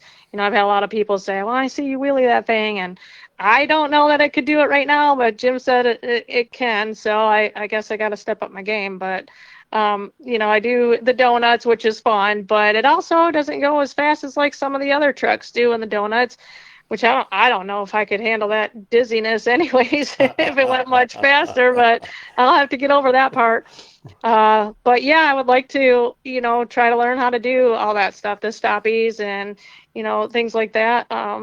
Definitely be fun. I went over cars the last couple of years, and this year at the spring show at the museum, I went over a set of cars, and man, that was awesome because I stood the truck straight up, and what an amazing feeling! Like I went over cars last year, but it wasn't the same. I don't know, it was kind of different. And I struggled to get up them last year because I had a broken front axle shaft, but this year everything is repaired and stuff, but I went over it with more confidence and a little more yeah, momentum and a little quicker, so got some good air and good shots, and it was just a great feeling, so super excited. And of course, when you do good like that and you see or you watch the video and then you see how you did, you hear the crowd and how they get excited when you do stuff like that, that builds your confidence, that helps you want to do better, and it definitely got to do better next time, and got to do more next time, because I think people expect that the longer you're driving too, you get more experience, and so you gotta up the ante, you gotta step up your game. So definitely working on that, and looking forward to doing those kinds of things. So Well, I think you got some people out there that can teach you stuff. Mason Rife. I yeah, think oh yeah, the Mason's doing wheelie some of king. that stuff. Yeah, I mean, I think that there's some people that out there that that can help you in that aspect of it. James, is there going to be any kind of a different setup that you're going to have to do to the truck to make it possible for her to do that? Yeah, because right now the truck is set up the way the oil pan is the oil's to stay to the back of the motor if you were to pull a wheelie or something or jumping. Right. A lot of those trucks, either they have um, an oil pan where the oil pickup is right in the middle of the motor, so they can not starve the motor, or they have I can't think of it right now, but they have a separate oil can. It's a dry sump motor Yeah. instead of a wet sump. Uh-huh. So just to keep, I mean, she could probably do it for a short time. And I watched the guys from Australia, they got specialized ramps to get the truck, to get it started, the front end moving up. And then Right. as soon as they get over the ramp, then it kicks the back end up. So you have more control over it. The big trucks out there where they got the stoppies and stuff, the roadblocks for them, it's easier for them to get the truck to come up than it is on a smaller truck. Sure. Because of the obstacles. It's like her taking it over a set of cars and a big truck taking over a set of cars. That would be like them blindsiding a school bus versus her jumping over a car with you got 48-inch versus 6-foot tires, 44. Yeah. 44-inch tires, what I mean? So there's a big difference in the dynamics of how that truck handles. And then the balance points on the truck. So yeah, there is some things that we need to do to set the truck up for her to be able to do that. And we just put in a different style of shifter, a gated shifter. Uh-huh. So she has more control of where the shift points are, like to get it up there and to keep it in gear the way you want it, like they do. Yeah, we're going to have to change a few things, the way the transmission shifts, that kind of stuff. Right. So, Well, my dad always used to tell me good things come to he or she who waits. Exactly. So, I think the future is bright for both of you guys, and I wish you the best. And I really thank you for being on the show tonight. I think it was a fabulous time.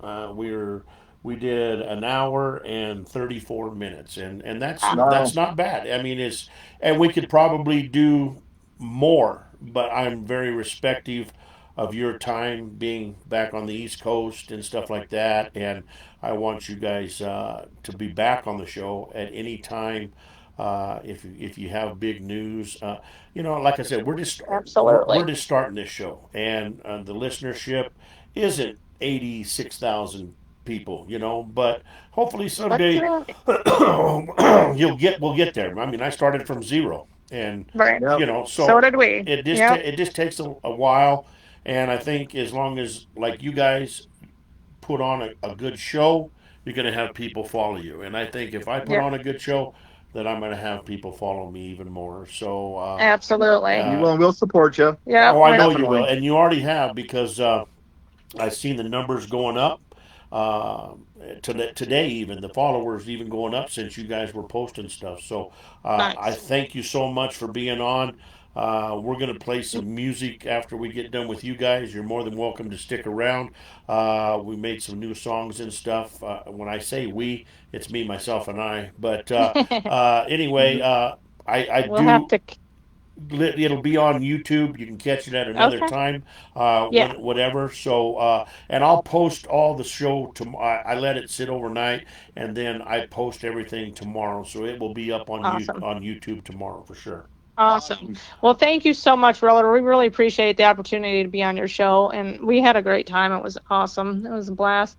And I, again, apologize for not doing it the first time. Oh, hey, I don't was worry about it. It's a all little good. shy, a Yeah. little gun shy there, but yeah, definitely had a blast. We'll definitely support you. I love what you're doing too. I think it's super cool. You get people out there that don't know the history of monster trucks or any other things that you're doing, and it's a good way to get it out there. So we'll definitely share your stuff and let people know about you and things like And that. I So look forward to staying in touch. Go Look forward ahead. to staying in touch with you too. Oh yeah, yes, guaranteed for sure. absolutely. And I am part of the monster truck history because that's back when I started. So I got driver friends that are from that historical part, so I get to bring them on and introduce them to everybody.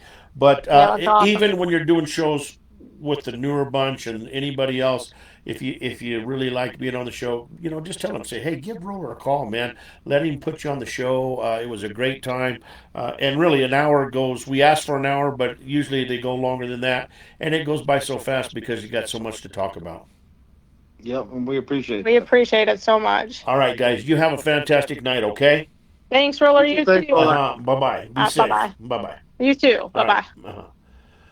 All right, guys. Well, we'll be back here, excuse me, in just a minute.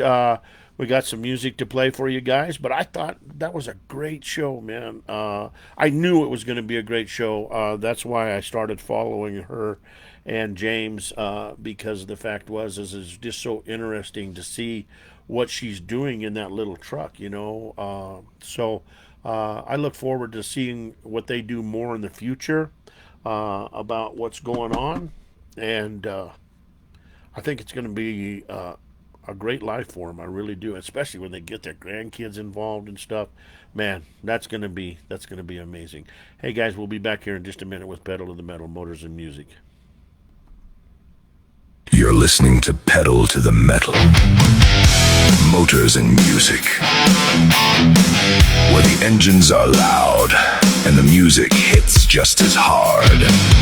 Classic cars, hot rods, monster trucks, and the stories behind the builds, mixed with the music that fuels the ride. From the show field to the arena floor, we bring you the horsepower and the center to match. Stick around, we got more coming your way. But first, a word from our sponsors.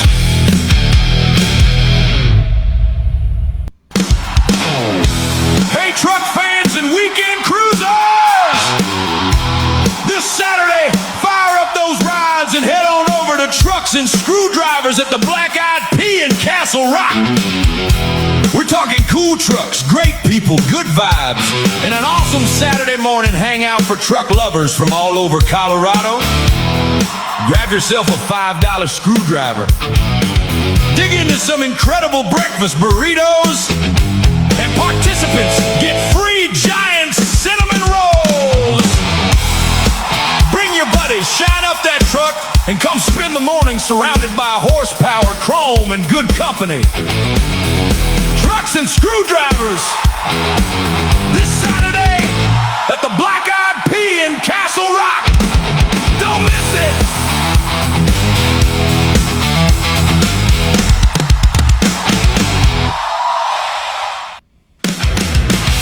Castle Rock, get ready to fire up the horsepower! The 2026 Poor Boy Cruisers Car Show is rolling into ACC in Castle Rock on Saturday, October 3rd from 10 a.m. to 2 p.m. Bring out your ride and be part of an incredible day supporting the American Cancer Society, with 100% of the donations going to the cause. Entry fee donation is just $20 cash only, and registration is same day only. The show takes place at ACC Castle Rock, 4500 Limelight Avenue, Castle Rock, Colorado, 80109. Enjoy giveaways, a 50-50 raffle, silent auction, specialty trophies, and an awesome lineup of classic cars, customs, trucks, and hot rods. All makes and models are welcome. Don't miss the 2026 Poor Boy Cruisers Car Show in Castle Rock, Saturday, October 3rd, where chrome shines bright and horsepower helps make a difference.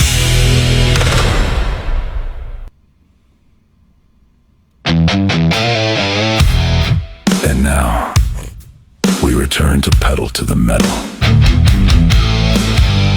Motors and music. With your host, Roller.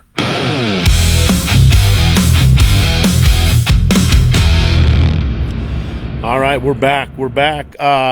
This weekend on Saturday, I'll be over at the HBB car show.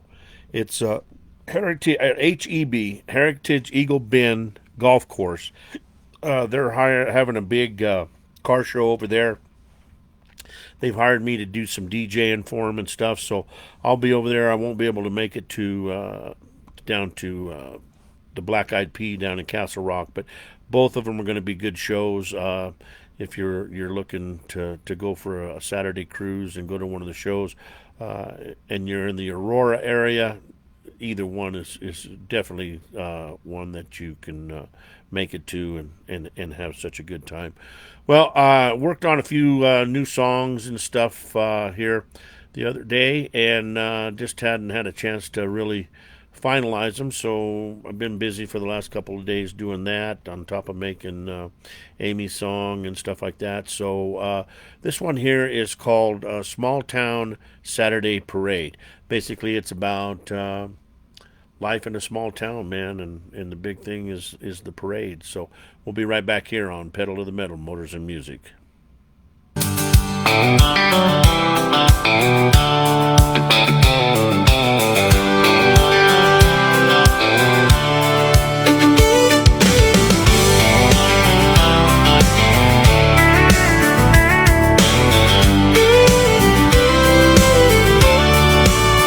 Every summer when July rolls around, the flags start flying all over town. Lawn chairs appear along Main Street, folks saving places they've always kept. I've been going there since I was a kid, watching every float and everything they did. Standing on the curb with stars in my eyes, dreaming of the day I'd make that right. At that little small town Saturday parade, where a lifetime of memories gets replayed. From bicycles and baseball gloves to chrome and Chevrolet, you can watch the years roll by on Main Street every day. The faces may get older and some have slipped away, but they're still riding with us in that little small town Saturday parade. Back then we'd ride our bicycles in line, covered in streamers, feeling mighty fine, trying to keep up with the older kids ahead, while the marching band played through town instead. Then one summer came the day I dreamed about, my own car rolling through without a doubt. My buddies beside me from our car club crew, waving to the crowd like young dreamers do.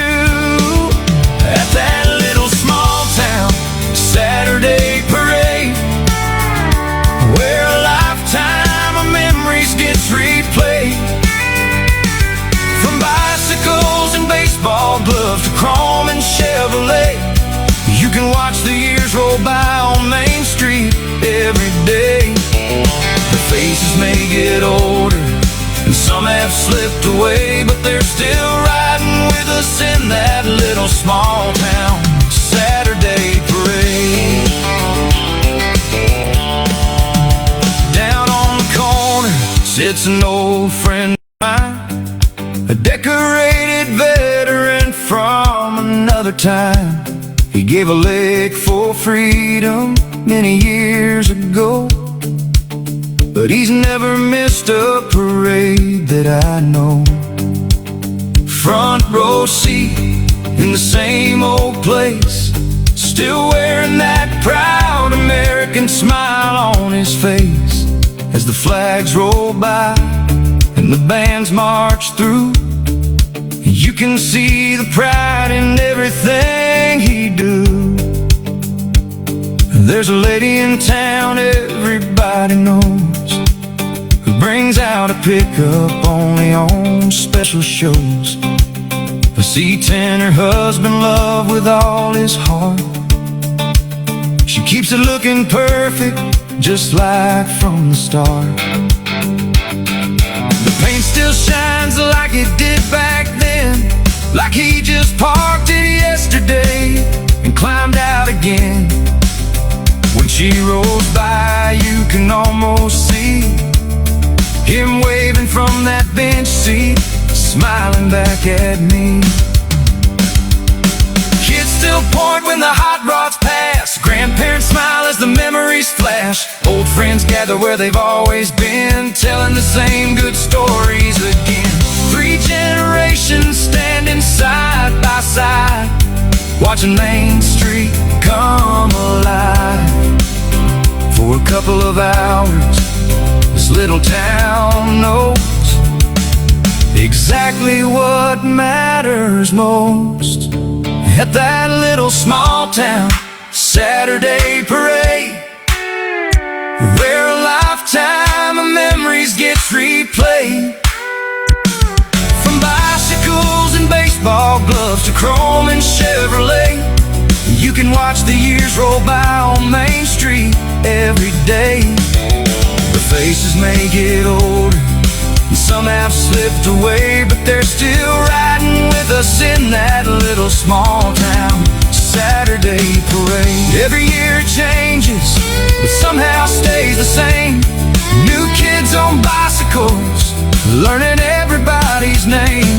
And long after the bands and the sirens fade away, the memories keep marching in that little small town Saturday parade.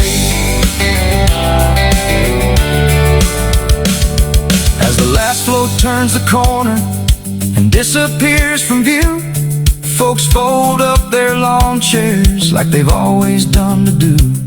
And I find myself already hoping for next year, because some traditions are more than events, they're pieces of who we are. And that's what I'll always love about that little small town Saturday parade.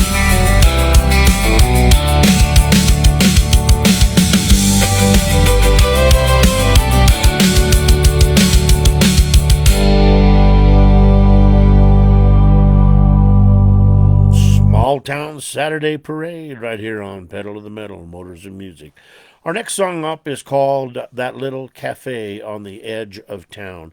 Every small town in the farming, ranching community has a cafe where all the farmers, ranchers, they go in the mornings and they meet for coffee and they talk about, new tractors and what cows are doing at the market, and just everything. And there's more business discussed in that 2 hour time period than most businesses get discussed all day long, and everybody knows everybody's name. And it was more prominent back in the day than it is probably now, I would say, not being from a small town or anything, but I can see back in the day that it was probably a bigger thing to do for these farmers to go and just have this daily meeting and a cup of coffee. And so this one here is about a gentleman that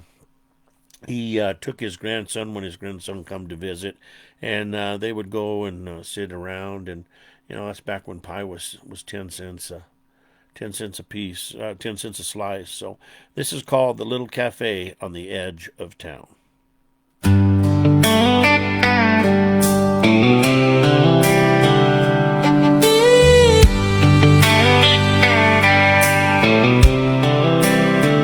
I remember as a young boy holding Grandpa's hand, walking through the screen door just about dawn again. That little cafe on the edge of town, where the coffee was hot and the talk got around. Farmers in seed caps sitting side by side, ranchers with weathered hands and a lifetime of pride. And if I behaved, Grandpa would grin and say, "Go get yourself a piece of pie, son. It's only a dime today." At that little cafe on the edge of town, where old coffee cups never seem to touch down, they talk about their farms and their cattle and grain, and pray for sunshine when they needed rain. They'd solve all the world's problems before the morning was through, from Washington politics to a tractor that was new. Looking back now, I can still hear the sound of that little cafe on the edge of town. Some would talk cattle, and some would talk hay. Some were discussing market prices for the day. One old timer swore the best years had come and gone. Another said he'd keep farming until the day moved on. They talked about elections and the candidates they liked, the policies they believed would help their way of life. Not always agreeing, but they all shook hands, because neighbors were neighbors back then. At that little cafe on the edge of town, where old coffee cups never seemed to touch down, they talk about their farms and their cattle and grain, and pray for sunshine when they needed rain. They'd solve all the world's problems before the morning was through, from Washington politics to a tractor that was new.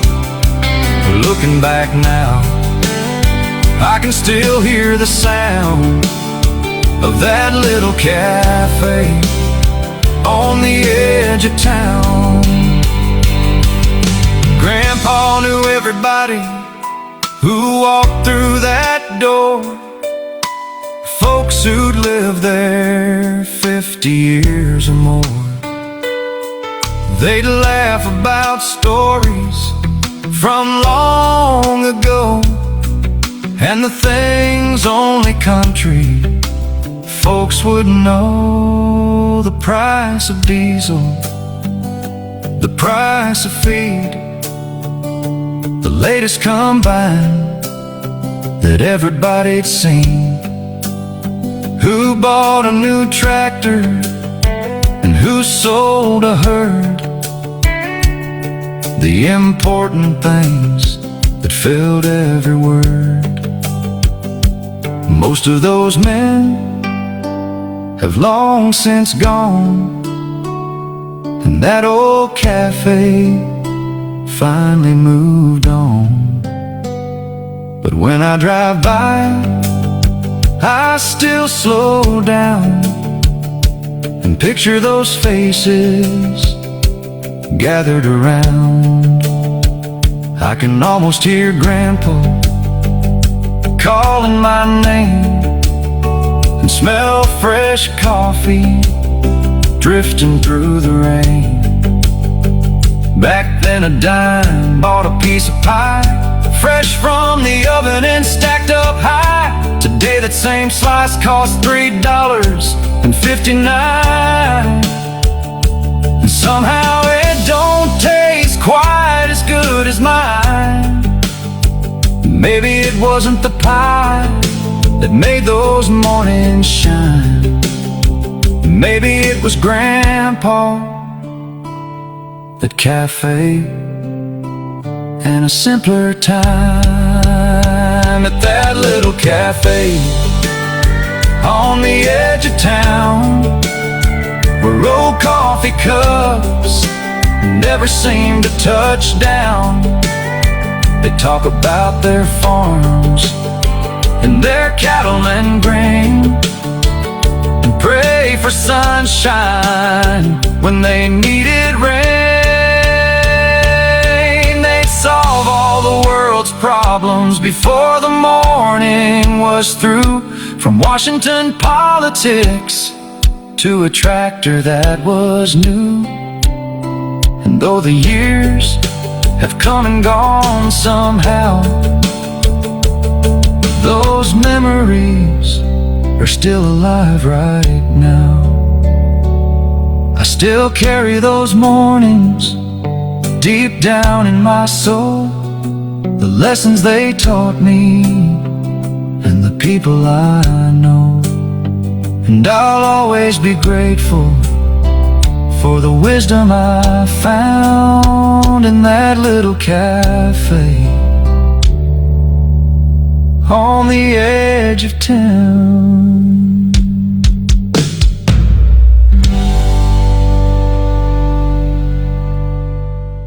Back in a simpler time when a man's word was a man's word. I'll guarantee you that right now.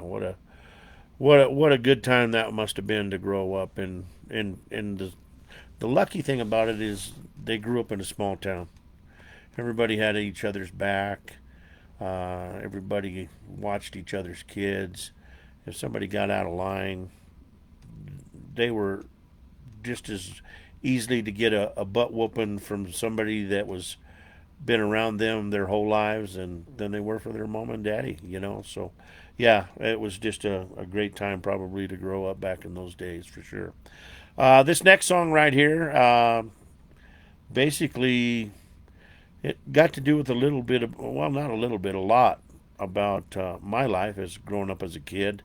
We would get together and have family dinners together, and then everybody would retire into the den to watch whatever shows they wanted to watch. And, being a little kid and dreaming and stuff like that, I always got out all my Hot Wheels, and I had lots of Hot Wheels and Matchbox cars and stuff. And my mom's kitchen counter and sink and all that became a complete town. I had fire departments. I had all kinds of stuff. I filled the sinks up, and they were lakes. And I had salvage yards. I had truck companies. You name it, and I had it. And I keep telling you guys that I'm going to do this, and I almost did it today.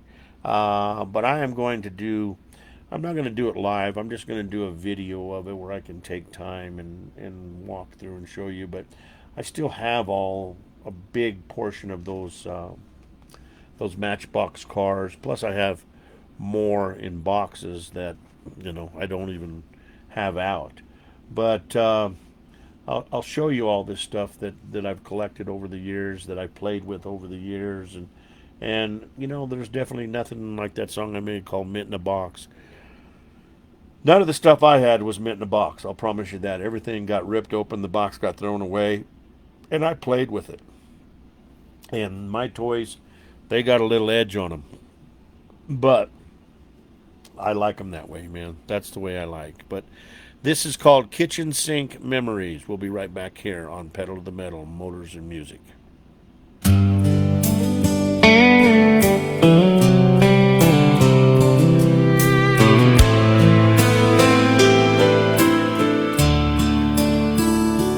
I remember when I was just a little boy. After supper I'd go make my own kind of noise. Mom and Dad were watching television in the den, while I'd dump out my Hot Wheels all over again.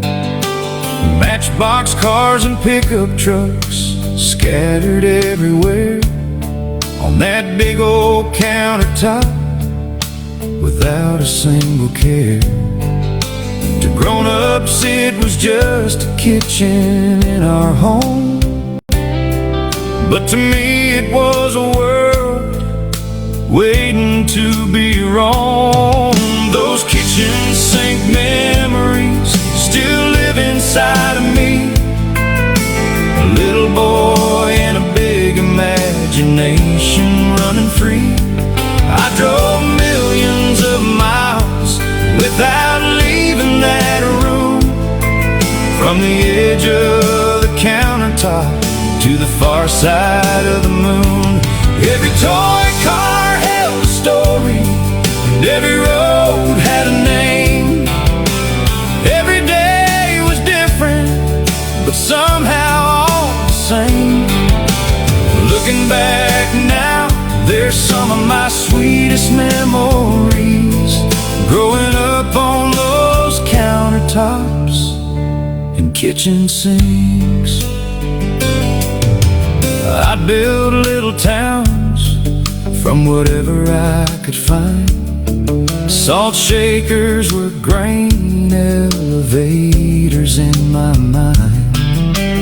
Napkin holders became factories in the night, and butter dishes turned into airports taking flight. The dual sinks were oceans stretching far and wide. I'd float little boats across the other side. Sometimes they were rivers, and sometimes they were seas. Depends on where my imagination wanted to be. Those kitchen sink memories still live inside of me, a little boy in a big imagination running free. I drove millions of miles without leaving that room, from the edge of the countertop to the far side of the moon. Every toy car held a story, and every road had a name. Every day was different, but somehow all the same. Looking back now, there's some of my sweetest memories, growing up on those countertops and kitchen sinks. One minute I was a trucker hauling cattle through the plains. The next I was a race car driver chasing fortune and fame. Sometimes I was a sheriff keeping everybody safe. Sometimes I was a farmer working long and hard all day. I could spend hours there and never once get bored. living out adventures only a little boy could afford. And when Mom called bedtime, I'd always try to squeeze in one more trip before saying goodbye. Funny how the smallest places seem so big back then, and the world gets smaller when you're grown again. I'd give anything just to spend one more day driving those little cars the same old way, to hear Mom in the kitchen and Dad down the hall, and know that for a little while life wouldn't change at all. Those kitchen sink memories still live inside of me, a little boy and a big imagination running free. I drove millions of miles without leaving that room, from the edge of the countertop to the far side of the moon. Every toy car held a story, and every road had a name. Every dream felt possible in that childhood game.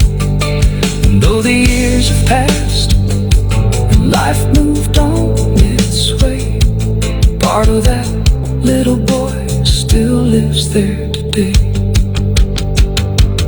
Sometimes when I see an old matchbox car, it takes me right back to where those memories are, back to a kitchen countertop where dreams ran free, and a little boy was exactly who he wanted to be.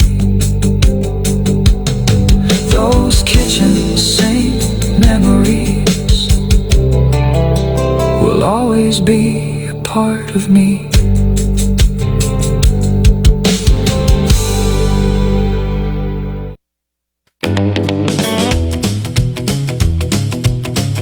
Looking to bring your ride back to life, or just clean it up and make that beater look better than ever? At Sunrise Riding Custom, we turn worn out into wow. From rust repair to full restoration to complete customization, we've got you covered. Need something to stand out at the next show? We specialize in pinstriping, custom lettering, and one-of-a-kind paint that makes your ride truly yours. Whether it's a classic cruiser, a shop truck, or your daily driver, we take pride in every detail because your ride deserves it. Located in Parker, Colorado, Sunrise Riding Custom is your go-to shop for craftsmanship that turns heads. Give Jeff Lytle a call today at 983-217-3239. Or follow along on Instagram at sunrise_ride_custom. Sunrise Riding Custom. We don't just fix cars, we bring them back to life and a whole lot more. Attention hot rodders, custom builders, truck fans, and motorcycle riders! Get ready for the White Buffalo Car Show coming to downtown Snyder, Texas on Saturday, October 3rd, 2026. Cruise into the heart of Snyder and enjoy a full day packed with classic cars, custom trucks, motorcycles, live music, great food, vendors, shopping around the square, and fun for the whole family. With 25 classes, awards, and even a furthest traveled award, there's something for every kind of ride. Registration is just $20. And all proceeds stay local to support area charities and community programs. And don't miss your chance to meet Texas Rich with C10 America during this huge downtown celebration. Plus, cruise into the Friday night meet and greet on October 2nd before the band starts rocking. So polish up that chrome, shine those wheels, and head to the White Buffalo Car Show in downtown Snyder, Texas! The White Buffalo Car Show, where horsepower, hometown pride, and Texas tradition come together.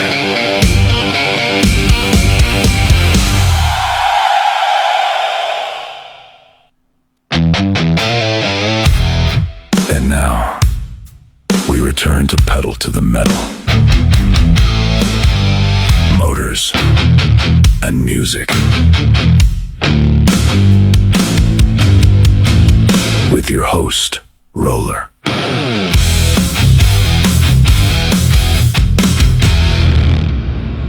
We're back. One thing that I forgot to, I didn't forget. I should have said it earlier because I'm just so happy about it.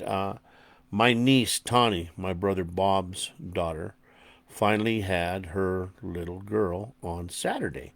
And her name is Emery Skylar Compton.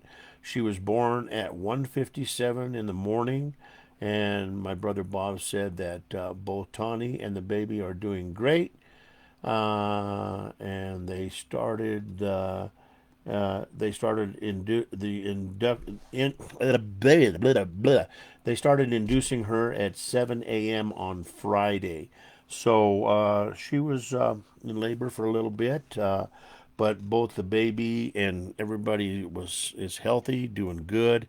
Bob was supposed to get back with more details on it, but being a new grandpa and stuff like that, I can't blame him. I wouldn't have got back to anybody either, man. But anyway, I'm a great uncle. That's amazing. Yeah, I'm just a great uncle there, Uncle. Great Uncle Jeff. Yeah, a great Uncle Roller. Yeah, for sure. But no, welcome Emery Skylar Compton. I can't wait to meet her. I really can't. So, congratulations, Bob and Susie, and I just look so Brandon and Tawny, of course, and all Brandon's folks and stuff. So that's awesome. That's awesome, and I know that this little girl is going to be definitely spoiled for sure. So anyway, let's see here. Scott Goodyear, my brother from another mother, is on here, and he's hanging out. And I didn't get a chance to mention that Texas Rich was on here a little while ago. Of course, we answered some of Kevin Dickey's questions, and he's gone now. He left for the evening.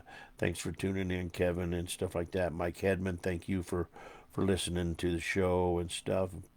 Bob Post, it's always so great to know that you're on here. We go back such a long ways. Back the Colorado Auto Auction days, man, when I was still working with my mom and dad in the business, just a great time. And then, of course, finishing out your last tour there at Mannheim, Denver and stuff. It's really good to see you on there, Bobby. It was always so good to see you in the mornings, and you kept that place immaculate for so many years, and it was always a good time. Shannon's doing a great job, but he'll never be Bob Post. I promise you that right now. This next song up is called My Dream Girl. This is about a young man that was at a car show, and he looked up, and there was this lowered C10 pickup, and inside this C10 pickup was one of the most beautiful women he'd ever seen, and he just fell in love right there on the spot. And that's why we call it My Dream Girl, right here on Pedal to the Metal, Motors and Music.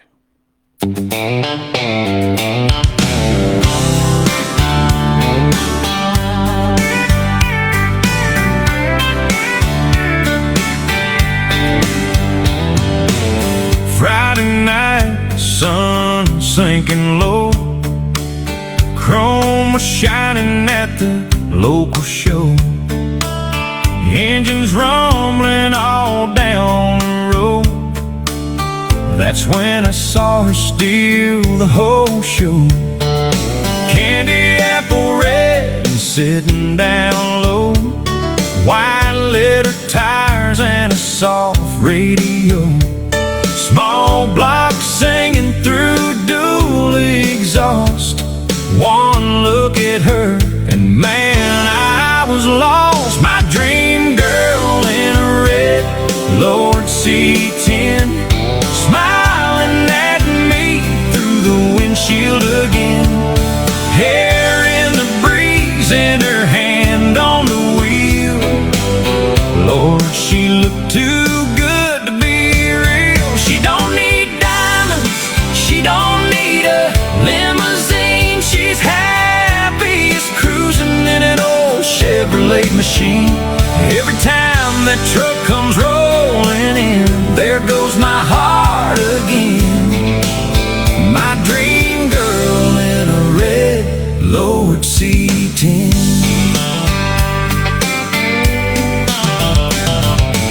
She pulled beside me and she flashed a smile. We talked about trucks for a little while. She knew every year and every trim, even knew where all the rust starts in. She said, let's take a ride down County Road 9. I said, girl, I thought you'd never ask me tonight.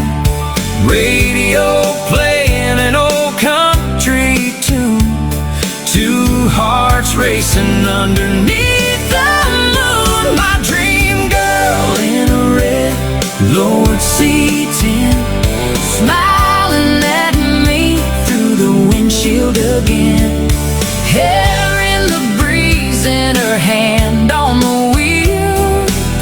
Lord, she looked too good to be real. She don't need diamonds, she don't need a limousine. She's happiest cruising in an old Chevrolet machine. Every time that truck comes rolling in, there goes my heart again.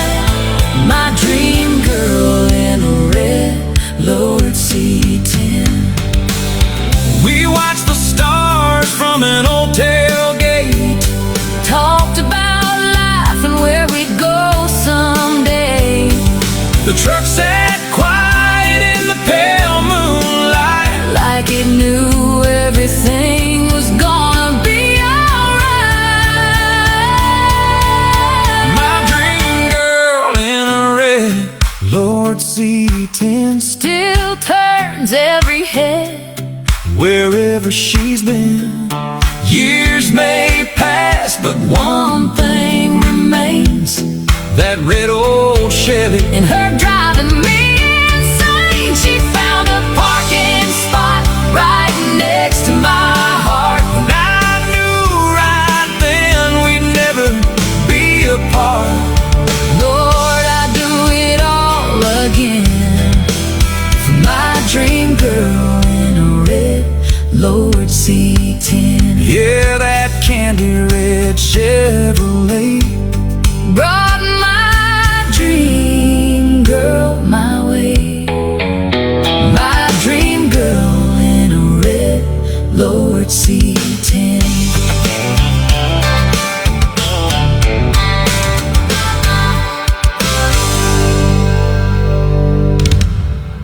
There you go, my dream girl right here on Pedal to the Metal, Motors and Music. Like I said, on the 10th, we have Cheech Angosh.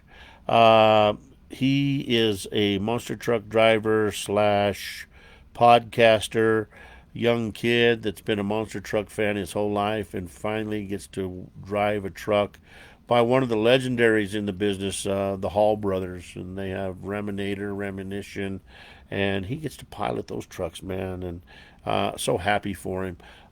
He gets to run around the country doing that, and it's going to be good to talk to him. And then my buddy Bradley Shaw is going to be on the 14th. They call him the monster truck Canucker. And anyway, he's from up there in the Great White North. There, don't you know for sure? Anyway, Brad has been friends with me since Monster Truck Radio. He used to get on the show and be on, and then he started this podcast that him and Cheech do, and it's called Crush This. And they don't do the phone calls; they do it right over computers and stuff like that, and kind of like an upper level kind of deal. But they don't do it on Facebook. I think they do it on SteamYard or something like that. And I mean, we're just trying to build an audience here, and to just give it up, and just so that I can see somebody's face on Facebook. I mean, on the computer. I'm just not ready to do that yet. I'm happy doing the phone interviews. Like Amy said, it made her feel more comfortable because there was no camera in her face or anything like that. So, yeah, we're going to keep this one going for a while. We might add video someday. You never know what everybody's thinking right here, especially me. I don't know what I'm thinking. That's what's scary. I have no idea. So, anyway, that's about it for the new songs. Let's go back in here and see what we got. Let's go to our playlist here and go to some of these older songs. And let's see what's here on Roller's Mix. There's 21 of them. All right, well, this one here is called A Story. Of course, we were talking about that a minute ago when we were talking to Amy and them. When you go to a car show, every car's got a story, man, and that's what intrigues me the most as a person that does interviews with people at car shows and stuff like that. So I want to hear the stories. I want to hear about the motor and all that stuff, but I like a car that has a very cool story. This was somebody's grandpa's car, and it sat out by the grandma and grandpa's house forever, and they took it and fixed it up, and now it's their car and stuff like that. I mean, that's the kind of stuff I like to hear, or the stories of, hey, this car used to belong to such and such, and he did this in it and did that in it, and it's kind of a famous car, different things like that. So this here is called A Story. We'll be right back here on Pedal to the Metal, Motors and Music.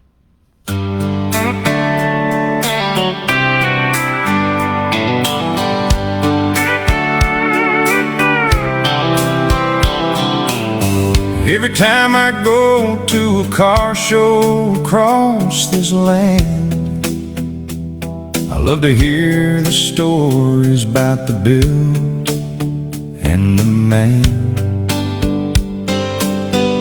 Every car's a legend in somebody's mind, telling of a journey and a dream in time.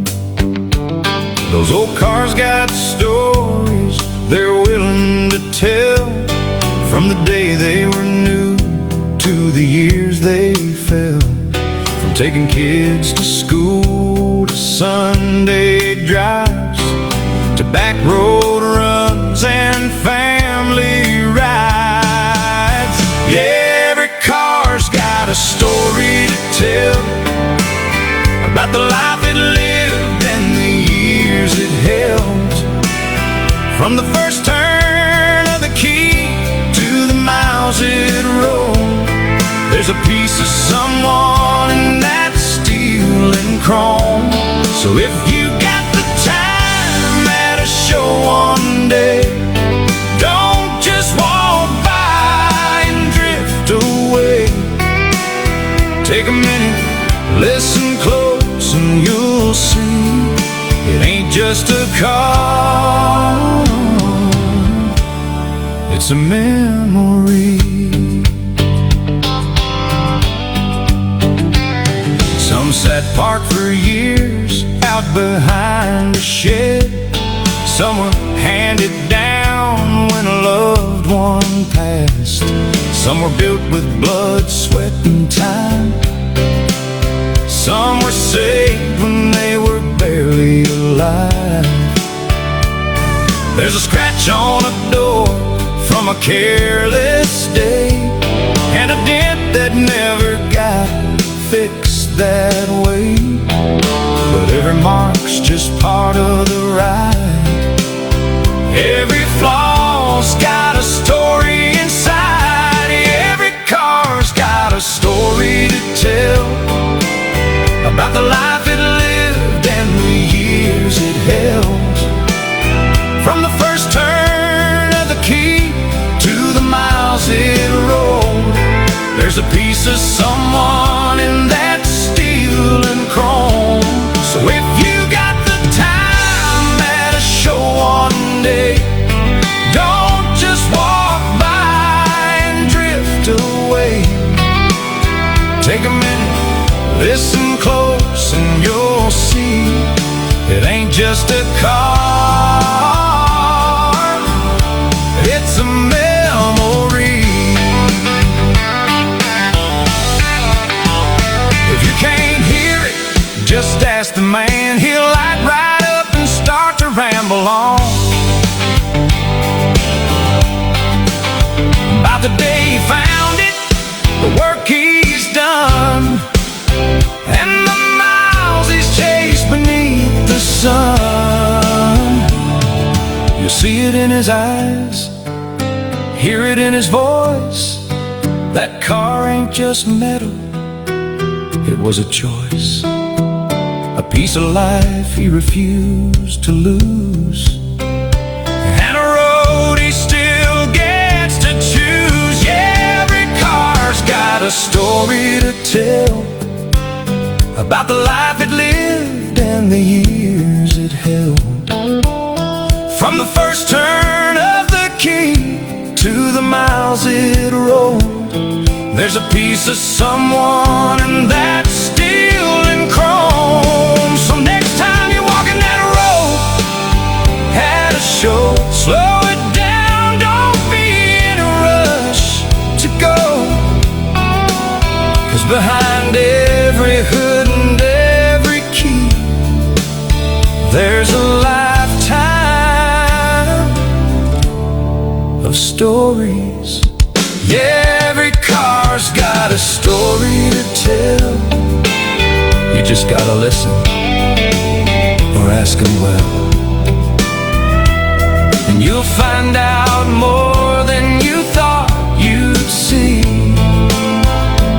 in a life on four wheels and memories.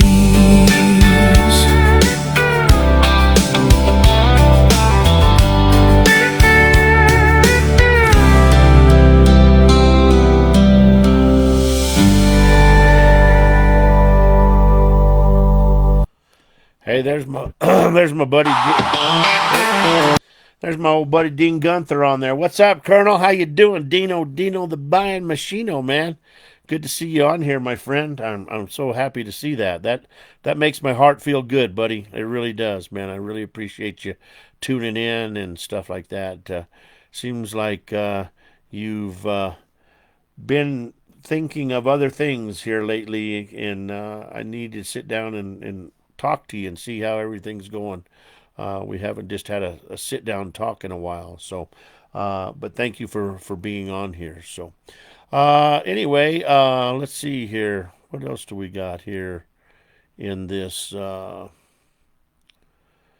repertoire? Oh, listen to that word, repertoire. Huh, whoa, roller. All right, anyway, let's play this one here. This is called The Beach. We'll be right back here on Pedal to the Metal, Motors and Music. I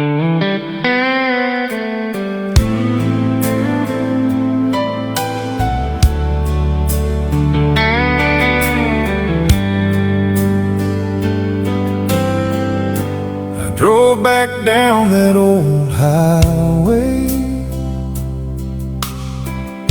to the shoreline where we used to go.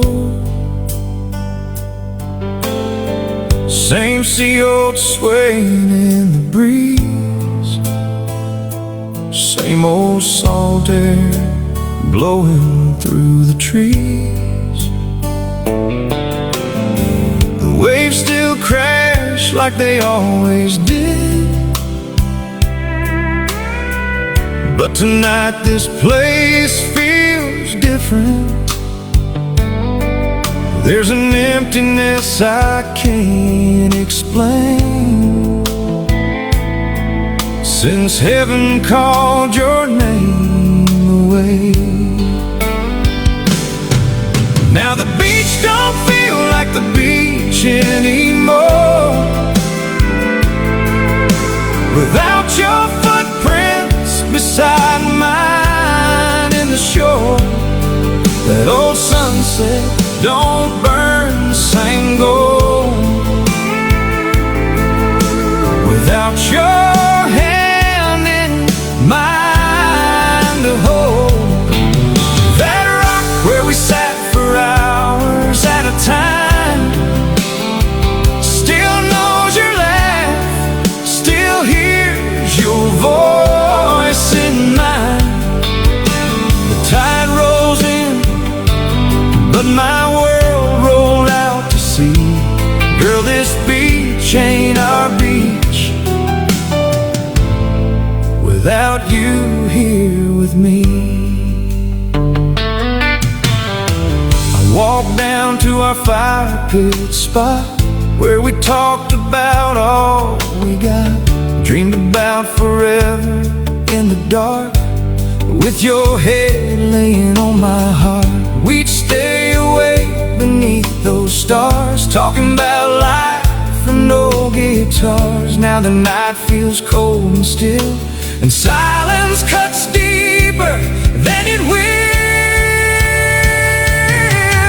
Now the beach don't feel like the beach anymore,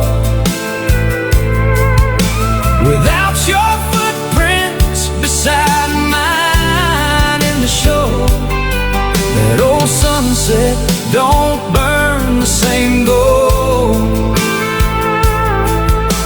without your hand in mine to hold. That rock where we sat for hours at a time still knows your laugh, still hears your voice in mine. The tide rolls in, but my world rolled out to sea. Girl, this beach ain't our beach without you here with me. But I swear I still feel you in that ocean wind, like your soul still drifts back in now and then. And every wave that kisses this sand tonight feels like heaven telling me you're alright. So I'll keep coming back till my days are through, to the place that still belongs to me and you. 'Cause love like ours don't disappear with time, it just lives somewhere beyond this life.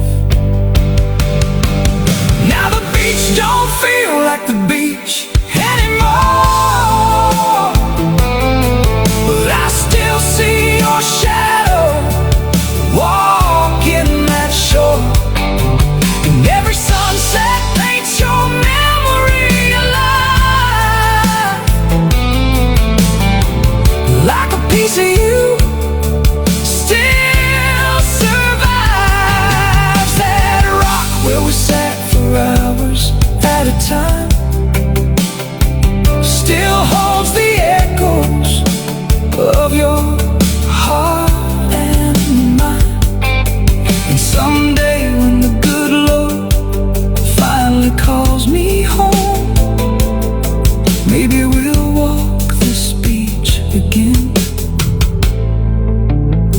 together alone.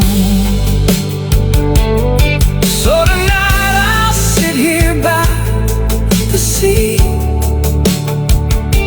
and let those old waves wash over me. Missing you comes in like the tide, but forever you'll still be by my side.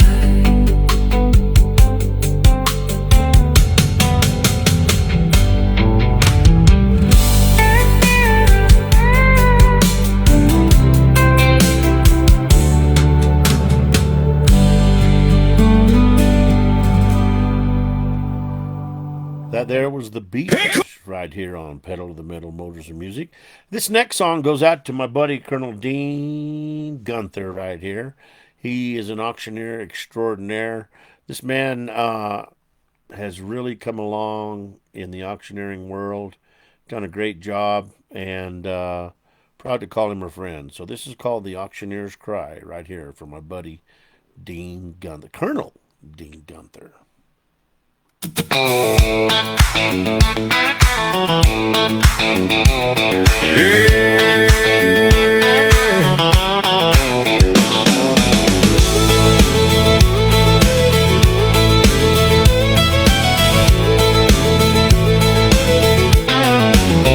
I've been to auctions all across this land. Heard that hammer fall at a wave of a hand. From dusty barns to a courthouse line, that fast talk rhythm, man, it gets in your mind. Down south where the tobacco rows run long, I heard those auctioneers singing that sing-song chant. Then out in the livestock barns where the cattle stand, that rhythmic chant of the auctioneer rolls like a marching band. Oh, that auctioneer's cry rolling high and fast, like a train on a track that was built to last, calling out numbers like a heartbeat drum, sold to the bitter and on to the next one. Yeah, it's more than a job, it's a way of life, it's a voice, it's a gift, it's a fire inside, and I've known it well and I'll testify, ain't nothing like that auctioneer's cry. I've sat in rings where the engines roll, selling chrome and steel to the highest score. New cars, old cars, classics and dreams, under bright lights, and that auctioneer sings. Fast-paced rhythmic song in the lane, that automobile auction sound rings clear from lane to lane, city to town, McKean a check, then moving on down. Oh, that auctioneer's cry rolling high and fast, like a train on a track that was built to last, calling out numbers like a heartbeat drum, sold to the bitter and on to the next one. Yeah, it's more than a job, it's a way of life, it's a voice, it's a gift, it's a fire inside, and I've known it well and I'll testify, ain't nothing like that auctioneer's cry. Step in a room where the best all stand, world champions from across the land, voices flying like a king's decree, that's the closest thing to royalty. We don't wear crowns, but we earn our name, every bid we call, every soul we claim. From estates to storage, barns to gold, anything under the sun gets sold. And when it comes time to bring top dollar, you need that chant, you need that holler. That voice has fed my family right, raised 3 boys with heart and might. Every mile I drove, every sale I tried was built on that chant and a whole lot of pride. Give me one now, two now, two. Two to the man in the back, now who's got two?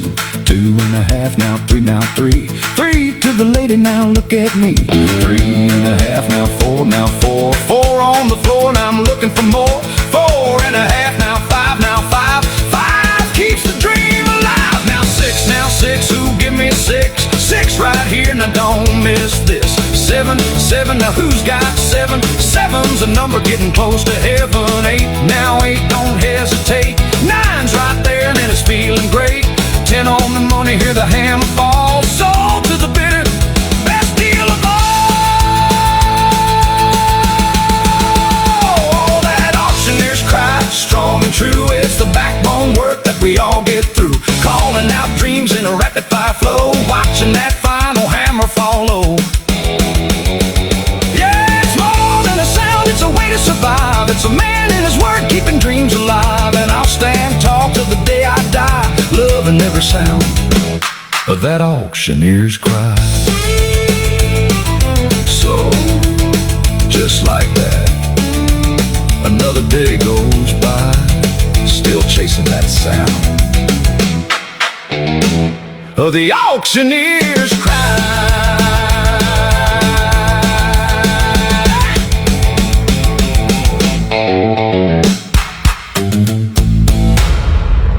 There you go, The Auctioneer's Cry. That song went out to my buddy Colonel Dean Gunther. This next one right here goes out to the world champions in the auctioneering contest, the Automobile Auctioneers Contest. I made this song for them, and I didn't get a chance to send it to anybody so they could hear it, but this right here, we need a song for new mom. Debbie, I tell you what, I seen two things you said. I am working on a song for the 250th, and I am working on a song for the new mom, dad, and the baby. So I just want to make sure that both of them are great songs. So I guess not. I'm gonna get to them and get them done, and then I'll let you guys hear them for sure. But this song right here is called Where the Kings Are Made, and this is about the World Champion Automobile Auctioneers Contest. We'll be right back here on Pedal to the Metal, Motors and Music.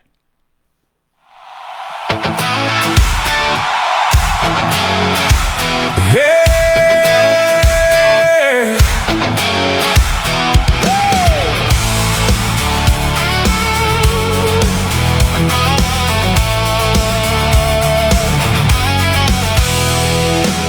Auctioneers come from all across the land, chasing one title with a microphone in their hand.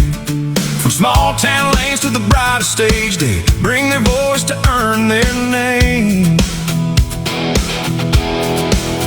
Best of the best, yeah, they've paid their dues.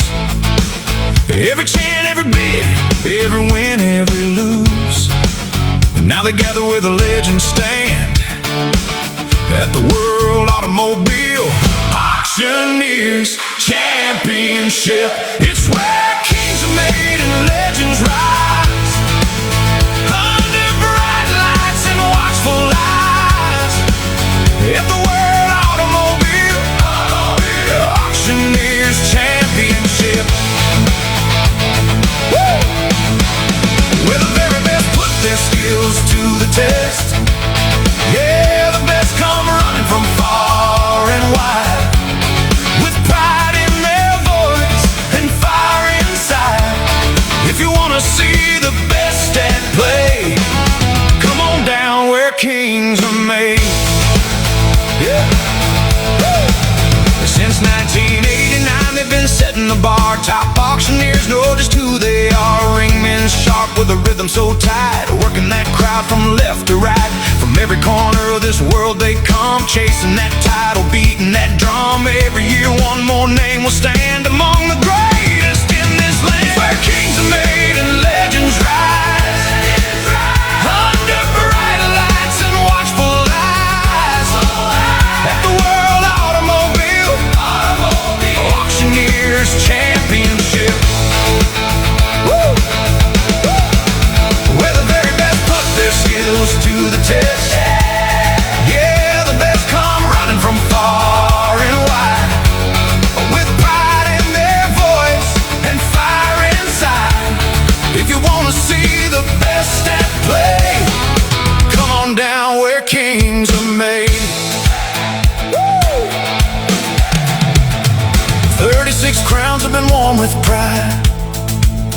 This year makes 37 standing side by side in a room where champions all belong, where every voice is fierce and strong. This ain't a place for the weak or shy. You better bring it when you let it fly. Yeah, men and women step into that ring with a lifetime poured into everything. It's more than a champ, it's a way of life. It's sharp and skilled like a blade of a knife. The world's best gathered, no place to hide. Every call judged, every ounce of pride. And when that hammer falls at the end of the day, another king's been made. It's where kings are made and legends rise, under bright lights and watchful eyes, at the World Automobile Auctioneers Championship, where the very best put their skills to the test. Yeah, the best come running from far and wide, with pride in their voice and fire inside. If you wanna see the best at play, come on down where kings are made. One voice stands above the rest. Crown the best. At the World Automobile Auctioneers Championship.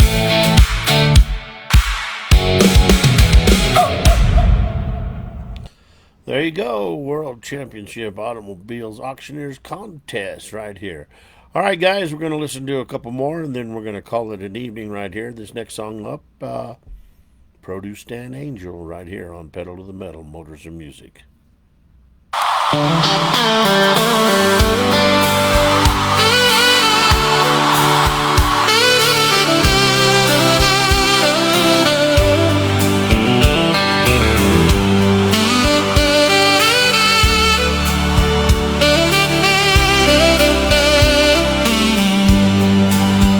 Selling produce from a stand on a county road by the interstate line. All I've done since I was a boy was live this simple life of mine. Said we were slow that Sunday afternoon, so I sat with my back to the road, strumming on that old six string, singing the songs I've always known. I was singing He Stopped Loving Her Today by old George Jones himself.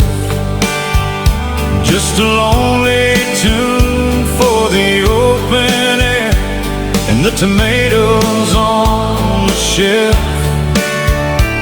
Then I heard a voice like an angel, soft as a summer breeze. I turned around and there she stood, the most beautiful sight I'd ever seen. She said, keep on singing that old song. Your voice sounds like heaven to me. Somewhere between George Jones and Charlie Pride is where your heart ought to be.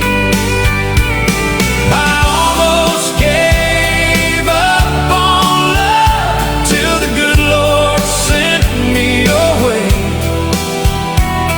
Now I believe in miracles at a little produce stand today. I set that six string down a moment, didn't know what I should say, but She smiled and said, please keep singing. Don't let that music fade away. So I picked that old guitar back up, let the country music play. And somewhere between those old love songs, I saw love back in her eyes that day. She said, keep on singing that old song. Your voice sounds like heaven to me.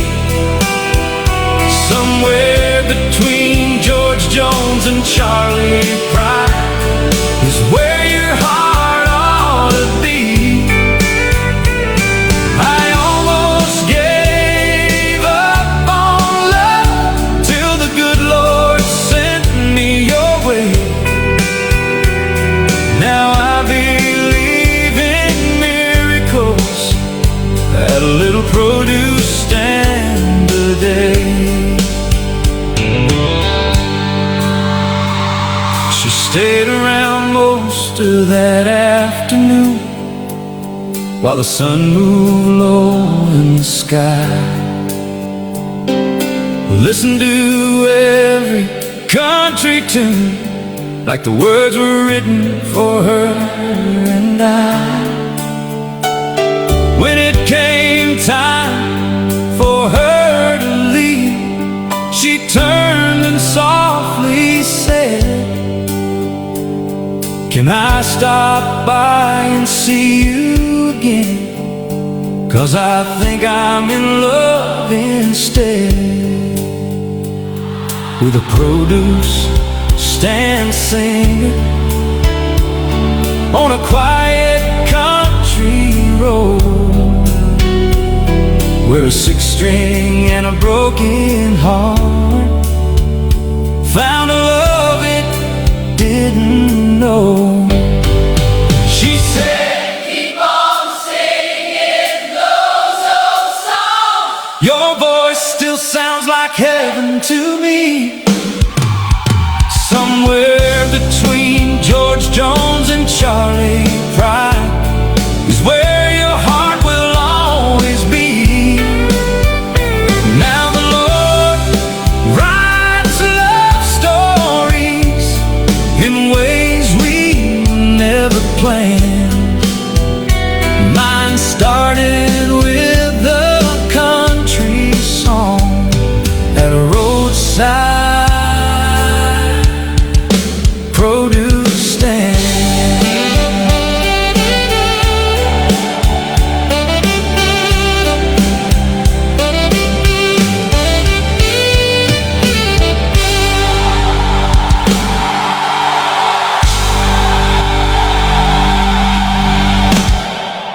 There you go, Produce Stand Angel right here on Pedal to the Metal, Motors and Music. We got one more time we can play. Let's just see here. What time is it? 8:53. We'll do two more songs. I have had a request to play one, and I'll make that my last one. If you don't mind, Jennifer, I'll do that. Your song at the very last, and then we'll go ahead and get that one done. So let's play this one. Who's going to fill their shoes? We'll be right back here on Pedal to the Metal, Motors and Music.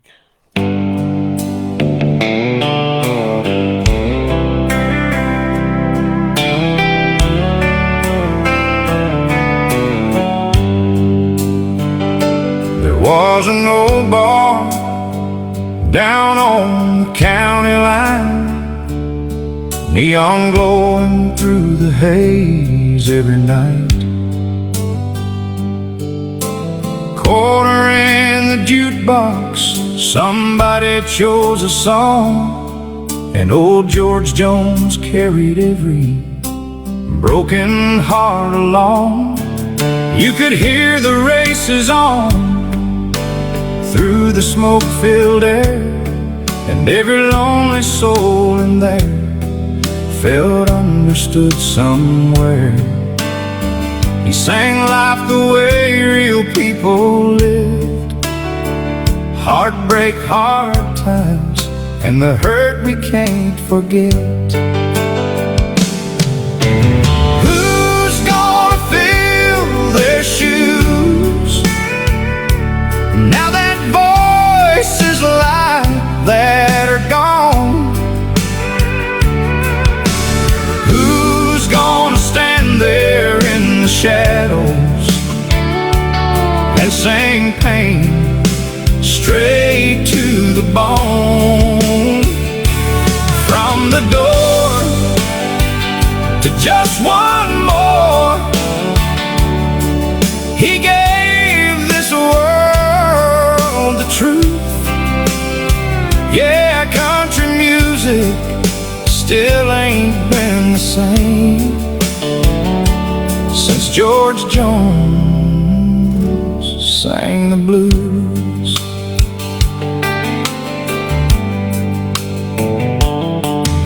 If drinking don't kill me, poured from that old machine, while strangers raise their glasses to memories in between. And somewhere late at night, when life got hard to bear, George could pull a grown man through despair. Then one day, I don't need your rocking chair came on, and every trucker, farmer, and old hand sang along, because he wasn't just a singer up on stage. He sounded like the working man growing old with age.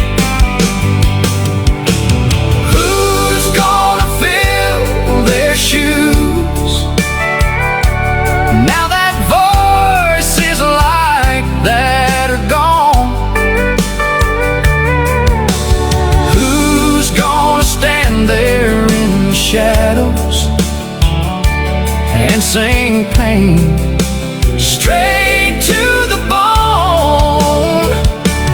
From the door to just one more,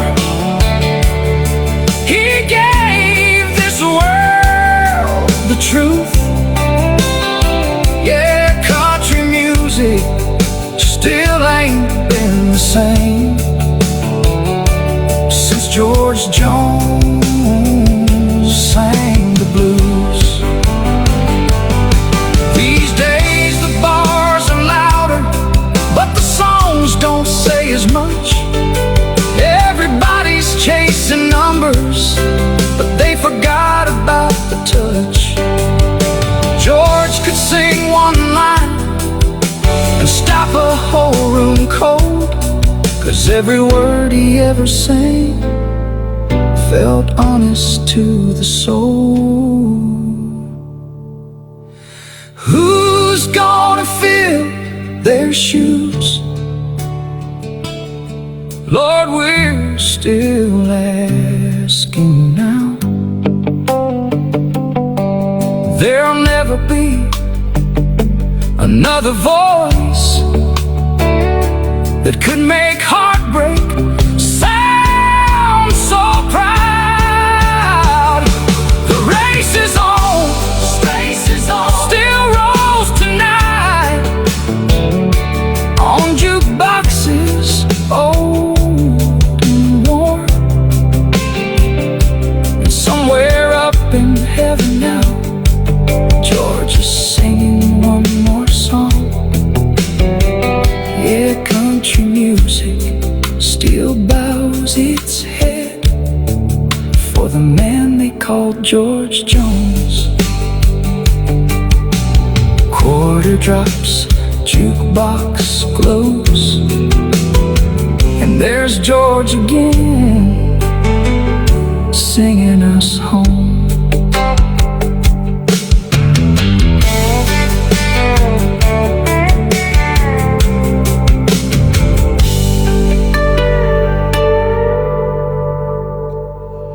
Who's gonna fill their shoes right here on Pedal to the Metal Motors and Miss Music.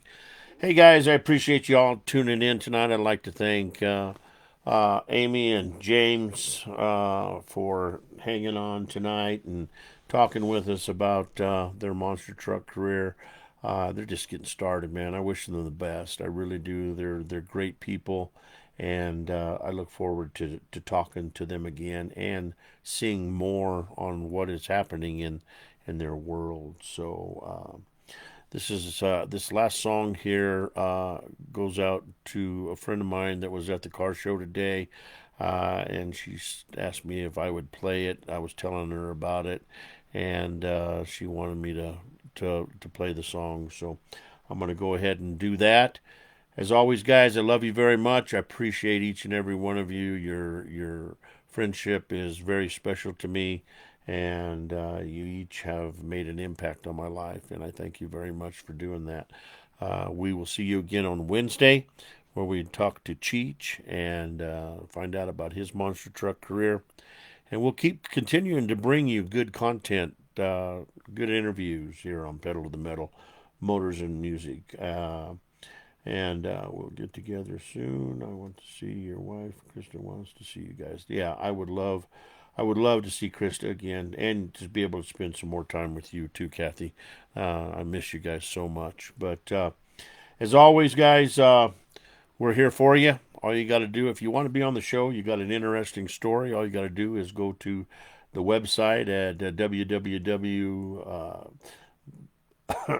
Well, Pedal to the Metal podcast, and fill out that questionnaire, man. Fill it out, and go ahead and I'll read them over, and we can have you on the show and talk to you about your passion and what you think is important to you that needs to be aired on the show.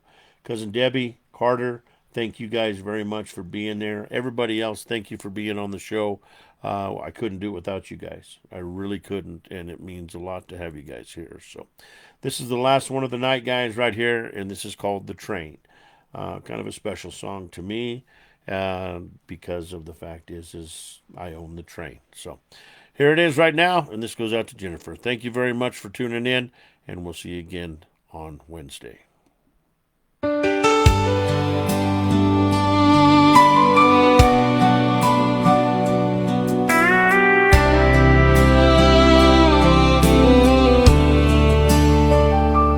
I've been collecting old memories since I was just a boy, spending every spare dollar on some forgotten toy. From the 1800s tin soldiers to the toys of yesterday, Hot wheel cars and old Tonka trucks, old dolls packed away. But one day at a little sale in a dusty country town, I found a wooden train set in a weathered cardboard brown. But when I opened up the box, a note fell on the floor. There was something written on that page that made me love it even more. It was a note from a little boy named Jimmy, written in a shaky hand. Said this train set was his favorite toy, given to him by his dad, in a world he couldn't understand. He said, I've got something I don't understand called cancer, and it's taken life away from me. But this train makes me happy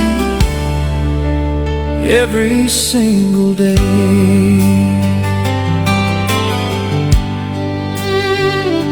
He wrote, I'll play with it till the day I go, then I'll tuck this note inside, so whoever finds my train one day will know how much I tried to stay. And if you're the one who finds it, I hope this train brings joy to you, the way it always did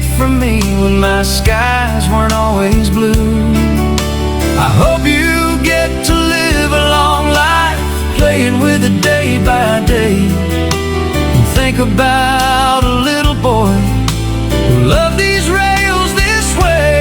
It was a note from a little boy named Jimmy,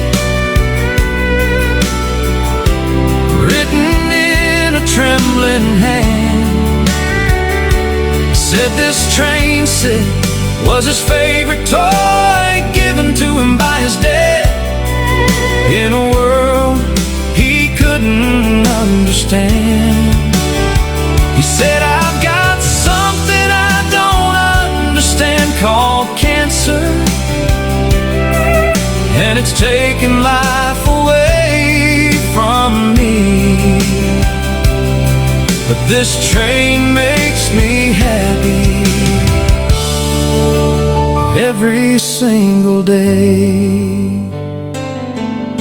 I sat there in that quiet room with tears running down my face, thinking about that little boy and the fight he had to face. I knew right then and there was one thing I couldn't do. I could never sell that train set after what that boy went through. So now it sits inside my home on a shelf where I can see not just a toy train anymore, but a piece of bravery. That note from a little boy named Jimmy still rests inside that train. Reminds me every single day, love outlives the pain. And that little wooden railroad runs forever in my mind, a tribute to a brave young soul who left his train set and a note behind. But that little boy named Jimmy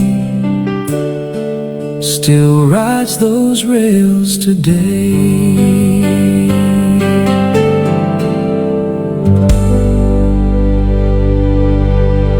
All right, everyone, that's going to wrap it up for this episode of Pedal to the Metal. I want to send out a huge thank you to each and every one of you for tuning in and supporting the show. I also want to thank all of our amazing sponsors. You're the ones that help keep the wheels turning, and we truly appreciate you.